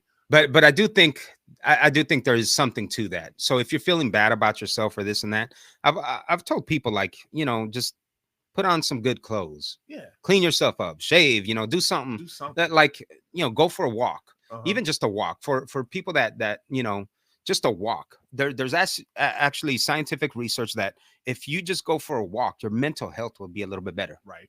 And just a walk, bro. Yeah. And not a walk with your cell phone like this, Uh-huh. because I've seen people walk like this. Just drop it. Like, no, walk. Actually begin to enjoy the around. sunlight, the clouds, the mountains, what God has actually given you, the fresh air. Yeah. Because there's a lot of places like that, they don't have that fresh air. Right. And we just take it for granted. And we go from work to here, back to forth. And it's like, just stop around, smell the roses, like they say, right? Uh-huh. But just stop around and just look at the beauty that God has created around you. Yeah. And your mental will be better. Exactly. By just a walk, bro. Yeah, just do something different. And your health will be better. Uh-huh. They say that after you eat, if you walk right after you eat, you go for a walk, your digestive system does better, so you don't gain that much weight. Yeah, because you're moving. It's bouncing. Yeah. So just it's sitting. Just simple things. And for people that say, well, I don't have the time, you have the time for a walk. Because I guarantee you spent like 2 hours on TikTok. Right. You know what I'm saying? So you have the time. Or you go to the Walmart or the store, park at the far end of the parking lot and walk your butt all the way up to the end. There you go. That's what I do. I park way out there. Yeah. I mean? I'm just gonna walk it. There you go. Yeah. I mean, because and then Netflix, right? We're always binging on shows, and then we say we don't have the time. Like, really? You have the time. You just watched all these episodes. Yeah. You know what I'm saying? You make like time for what you want. Yeah, exactly. Just go enjoy what God's gift has given you. He's given you life. Right. And I think we should probably make the best out of it while we're here, because it's short. It's very short. Yeah. We think it's long. I look like Donald Trump doing this. Huh? Yeah. Right. Like, what is that? Like, let's not get back on that. But yeah. But no, it's short. It's our lifespan is short. The Bible says is like a mist. Right. Like in and out. Yeah, dude. It's and the older that I get, the more I see my kids grow, I'm like, man. Yeah, it's fast. Huh? It's fast. It's fast. So every time I see them, I'm trying to enjoy it. Like, I'm like, I want to squeeze them sometimes, like just pop their heads, Something. Yeah. Yeah. Kids, man, it goes fast, but at the end of the day, man, I always feel like, what I do now is going to affect where I'm going, and what I do now is going to affect my kids. And how they raise their kids and everything. A lot of families, I'm learning now, since I've been working in the school systems, a lot of parents don't spend time with their kids. Yeah. Give them a tablet, give them a game. Yeah. Here. You know what I mean? Yeah. And that's raising that child. Yeah. You see what I mean? Yeah. Then you're going to be like, look up one day and be like, man, I missed 15, 20 years of my kid's life. Yeah. Because I was just giving him what he had. Of course, parents got to work and they need to take Yeah. But you can take that time on your days off, those few days, and take some games, whatever. Yeah. Let's go do something. Yeah. You know what I mean? You don't even have the money, but my dad used to take us to throw rocks in the water. Yeah. We had so much fun with that. Well, yeah, dude, your dad used to put us in the back of his truck. Yeah. And then he would take us down to Allenville, right? Yeah. And then just drop us off. Yeah. And sometimes he'd show us how to shoot or fish or whatever, man, and we'd just be out there. Like, that was just the woods, dude. Yeah, you know what I'm saying? Desert for us, yeah. And I remember the times he used to drop us out there, and then we just to walk back home, Yeah. And Jermaine would always be singing. Yeah. Jermaine would always be singing the what is it? The boys. What was it? The boys to men. Boys. Oh, yeah. He would always be singing, man. So he's got a great voice. But yeah, man, I think you taught him. Yeah. You can sing. I never heard you sing, bro. I can sing. They gotta pay. I was supposed to be with the group New Edition, right? Nah, come on, bro. Oh, for real. Nah, so when I was in on. school, you that's lied. when Bobby had just left the group. So I was talking to Bobby. Bobby's like, man, I'm leaving. I said, all right, man, every little step you take, Bobby, I'm with you. He ended up making a song out of it. But anyway, so what happened was they came, Ralph and Ronnie came down. They said, hey, man, we need you to jump in this group with us. And I was like, all right, dude, but wait, are you being serious, or are you straight fooling me right now? Let me finish. I'm serious. Okay. So I'm serious. So they came down and everything, and they were talking to me. I was like, man, I can't. I'm in football. My dad be tripping. I can't. So they're like, well, let us know. And so I called. I say, hey, Ralph, man, by the way, there's this dude that came to church with my brother, and that dude can sing good, man. I said, his name is Johnny Gill, I think it is. I said, let me get the number from my brother, and then you guys can talk to him. Well, Johnny ended up joining the group, and Can You Stand the Rain? I actually wrote that song with them. Bro, I do not know if you're kidding me right now, bro. I'm just playing. Okay. I was like, I never heard this, bro. But you had the most straight face on it. I was like, but yeah, that's a new addition. But that I helped them out with that. Did you really hit? No, man, no. I ain't never met none of them brothers. Okay. You straight had me, bro. I'm like, I ain't never heard this. Man, dude, I'm just messing with you. Yeah, man. All right, bro. So we're gonna end this, man. But what advice would you give an entrepreneur right now? Get your goal. Reach your goal first. Mm-hmm. First thing you want to do is know what you want to do. Get all your paperwork lined up in place and ready to go. Get your tangibles, your non-tangible. Know what it takes. Take time, survey it, look at it, spend time to learn it. Learn it. You see what I'm saying? Yeah. Because don't try to fix it and do all these things once it's already started. That makes it more difficult. Yeah. Now you're taking away from what needs to be done and how you need to do it. Just find your goal, reach it, write it down, know what you want, and make sure it's going to be beneficial, not just to you, but if you have a family, your family also. Because sometimes we can do things selfishly, knowing that you have a family. Yeah. You see what I mean? So that's really important.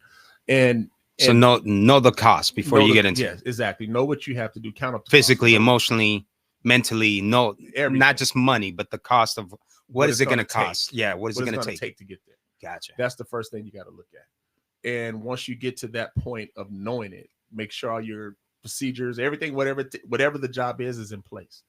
And once you do that, start moving into it gradually. Just don't jump in high water. You know what I mean? Yeah. Take your time and build up to it. Because I know some guys that just jump in and spend all this money on this and that, and they're buying all this stuff when it doesn't work. Yeah. So now I've done that, man. You see what I mean? Now that's one of my things. Anything that I go full hard. Yeah. And so I've made mistakes in business, lost a lot of money because I go full in. Yeah. Just gradually get to where you're going. Gotcha. And trust everyone, but don't trust nobody. Learn what you need to learn from a person, but you can't trust everyone. Yeah. Because some people's motives are to screw you in the end, or their motives not to tell you everything that you need to know. Gotcha. Learn Learn it for yourself. Understand that. Learn from people. But when you learn from someone, make sure they're legit. If they say, well, it's going to be hard, they don't want to give you information, stop trying to get it. You see what I mean? Come on. Now you're wasting your time trying to get information that you can go somewhere else and spend the time to get it. Yeah. You see what I mean? Partnerships are tough. Well, if you're going to go partnership with someone, get it in writing, get the understanding in writing right off the back. I learned that lesson with a girlfriend I thought I was going to go into business with. You see what I mean? So I'll even learn that lesson. Yeah. No matter what, a breakup could end. Yeah. Anything could end. Get it all in writing. Yeah. They say partnerships are one of the hardest business aspects. Most partnerships, I think, they don't work out. No, it's very hard. It's hard. Because now you got two people and they may not have the same goal. Yeah. Money starts getting changing hands. Yep. You see what I mean? Yeah. Like I'm in a partnership right now at our storage center for RVs, boats, and stuff. Me and him is in a partnership, and we both got the understanding of it. Nice. In paper, we didn't need it because we understand. I'm running everything. We're just going half on the outcome. Yeah. You know what I mean? So it's running. And another thing is you're going to put a lot of work into it. What you put into it is what you're going to get out of it. So you can be the lion in the jungle, or you can be the kitty cat in the house. Come on. It's up to you. The lion is probably one of the smallest animals in there. You know, the elephant's bigger than he is, but he acts like he's the lion. He's going for it. Yeah. He has that mentality. You know what I mean? It's the mentality. So if you're going to get it, be the lion. And if you're going to go into business for yourself, do a business where when the work that you put into it is what you're going to get out of it. I put a lot into the behavioral health homes and it got taken away because it wasn't really my business. Yeah. Because somebody else still had the control over it. Yeah. They can shut off the money, then what I got. Yeah. You see what I'm saying? So now I'm learning when I'm going to open something, it's what I put into it. I know that's my money coming back in. So you have a truck, the much as you drive that truck, as much money you're going to make. Yeah. Because you can go anywhere. That's yours. So if you were driving for a company in their truck, they can shut that truck down. Yeah. Then what? Yeah, for sure. You see what I mean? Yep. So, I mean, that's the best advice I got. Yeah. I know who God is. No, that's good, man. You know what I mean? That's good. Okay. One more question, man. Okay. We'll get out of here. What is the biggest thing you've learned walking with God, your relationship with God? Faith and trust. Mm. I've learned that my personal relationship with Him, no one can disrupt it but me. Amen. That's what I learned. Yeah. No matter what I do, what I've done, what people tell me, Yeah. how I was taught, I still have that relationship with Him. That's it. So, like, was it Peter walked on water? Yeah. He said, "God, I want to walk with you," and he started sinking. Yeah. Well, he took a couple steps, Yeah. and then he started sinking, sinking. Yeah. right? Because he took his eyes off what it needed to be controlled of. That's it. But he kept his hand out. No, even though he was drowning, getting himself into all kinds of stuff, his hand was still up. Yeah. God ain't gonna let me go down That's it. because I'm trusting in Him. Come on. I got faith in Him. Come I may on. not do everything that I'm supposed to, but He's still gonna grab me no matter what. Come on. I might have to try to breathe for the next 30 minutes. You know what I mean? I'm still yeah. I'm still going through something. Yeah. But He's not gonna let me go all the way down. Yeah. So it's up to me to keep my relationship with Him. So I've learned no matter what happened. Yes, I've done some craziness. Yeah. But I always knew when I got done doing what I was doing, God said, "Okay, now let me pull you back up here Come on. and take care of it." Yeah. Man, that's a 'Cause good that's word. where I'm at. Come on, man. That's where I'm at. No matter what you're doing, man. For real. Yeah. Don't listen to, man. Listening to people in life, bro, it's tough. Yeah. I put my whole life behind listening to people. Yeah. And I realized everything that they were telling me was completely the opposite of what God had for me. Yeah. And what God was trying to tell me. Yeah. That's why I preach. My biggest thing of me preaching is relationship, not religion. Exactly. Forget the religion. Yes. Relationship with Christ. Religion is what somebody want, how they want. Come on. That's it. Well, that's it, man. Thank you for joining me, man. Thank you for coming today, dude. This is a great conversation. I hope some people got something out of it, even in the politics. It's good to talk and kind of see different sides and views, and just still be friends, man. Yeah, that's how we should all act, Yeah. And Exactly. so I think that was great. People need to hear different sides, Right. And everything. This is America. You can vote for whoever you want. And that's the great thing about it. You have that freedom, right? I don't know for how long, Hey, the majority rules. That's just the way it is. But that's, so, but yeah, man, it was, thank you for being here, man. Thank you for opening up and everything. I love you, bro. You're always welcome. And, I love what you got to say, man. And, in the future, I'll be hearing you preach more. So no, I'm retired, bro. I'm retired. Not the way you talking. It's a one-on-one. Yeah, thing, yeah. Just like you ask me, I'll tell you. I'm trying to be retired. God don't let me. Every time I try to walk away like Jonah, man, He pulls me back in. I'm retired. I told him, I said, I'm done. Yeah, yeah. He said, okay. How's that working out? It ain't. It sounded good. Yeah. All right, brother. Well, All right, God bless, man. We'll have all his links down at the bottom. That way you can go follow him on social media and everything. And follow him on his business. Go check out his business. If you need his business, we'll have all the links there. All right. God bless. Peace out, everybody. Have a good Next day. time. Be good.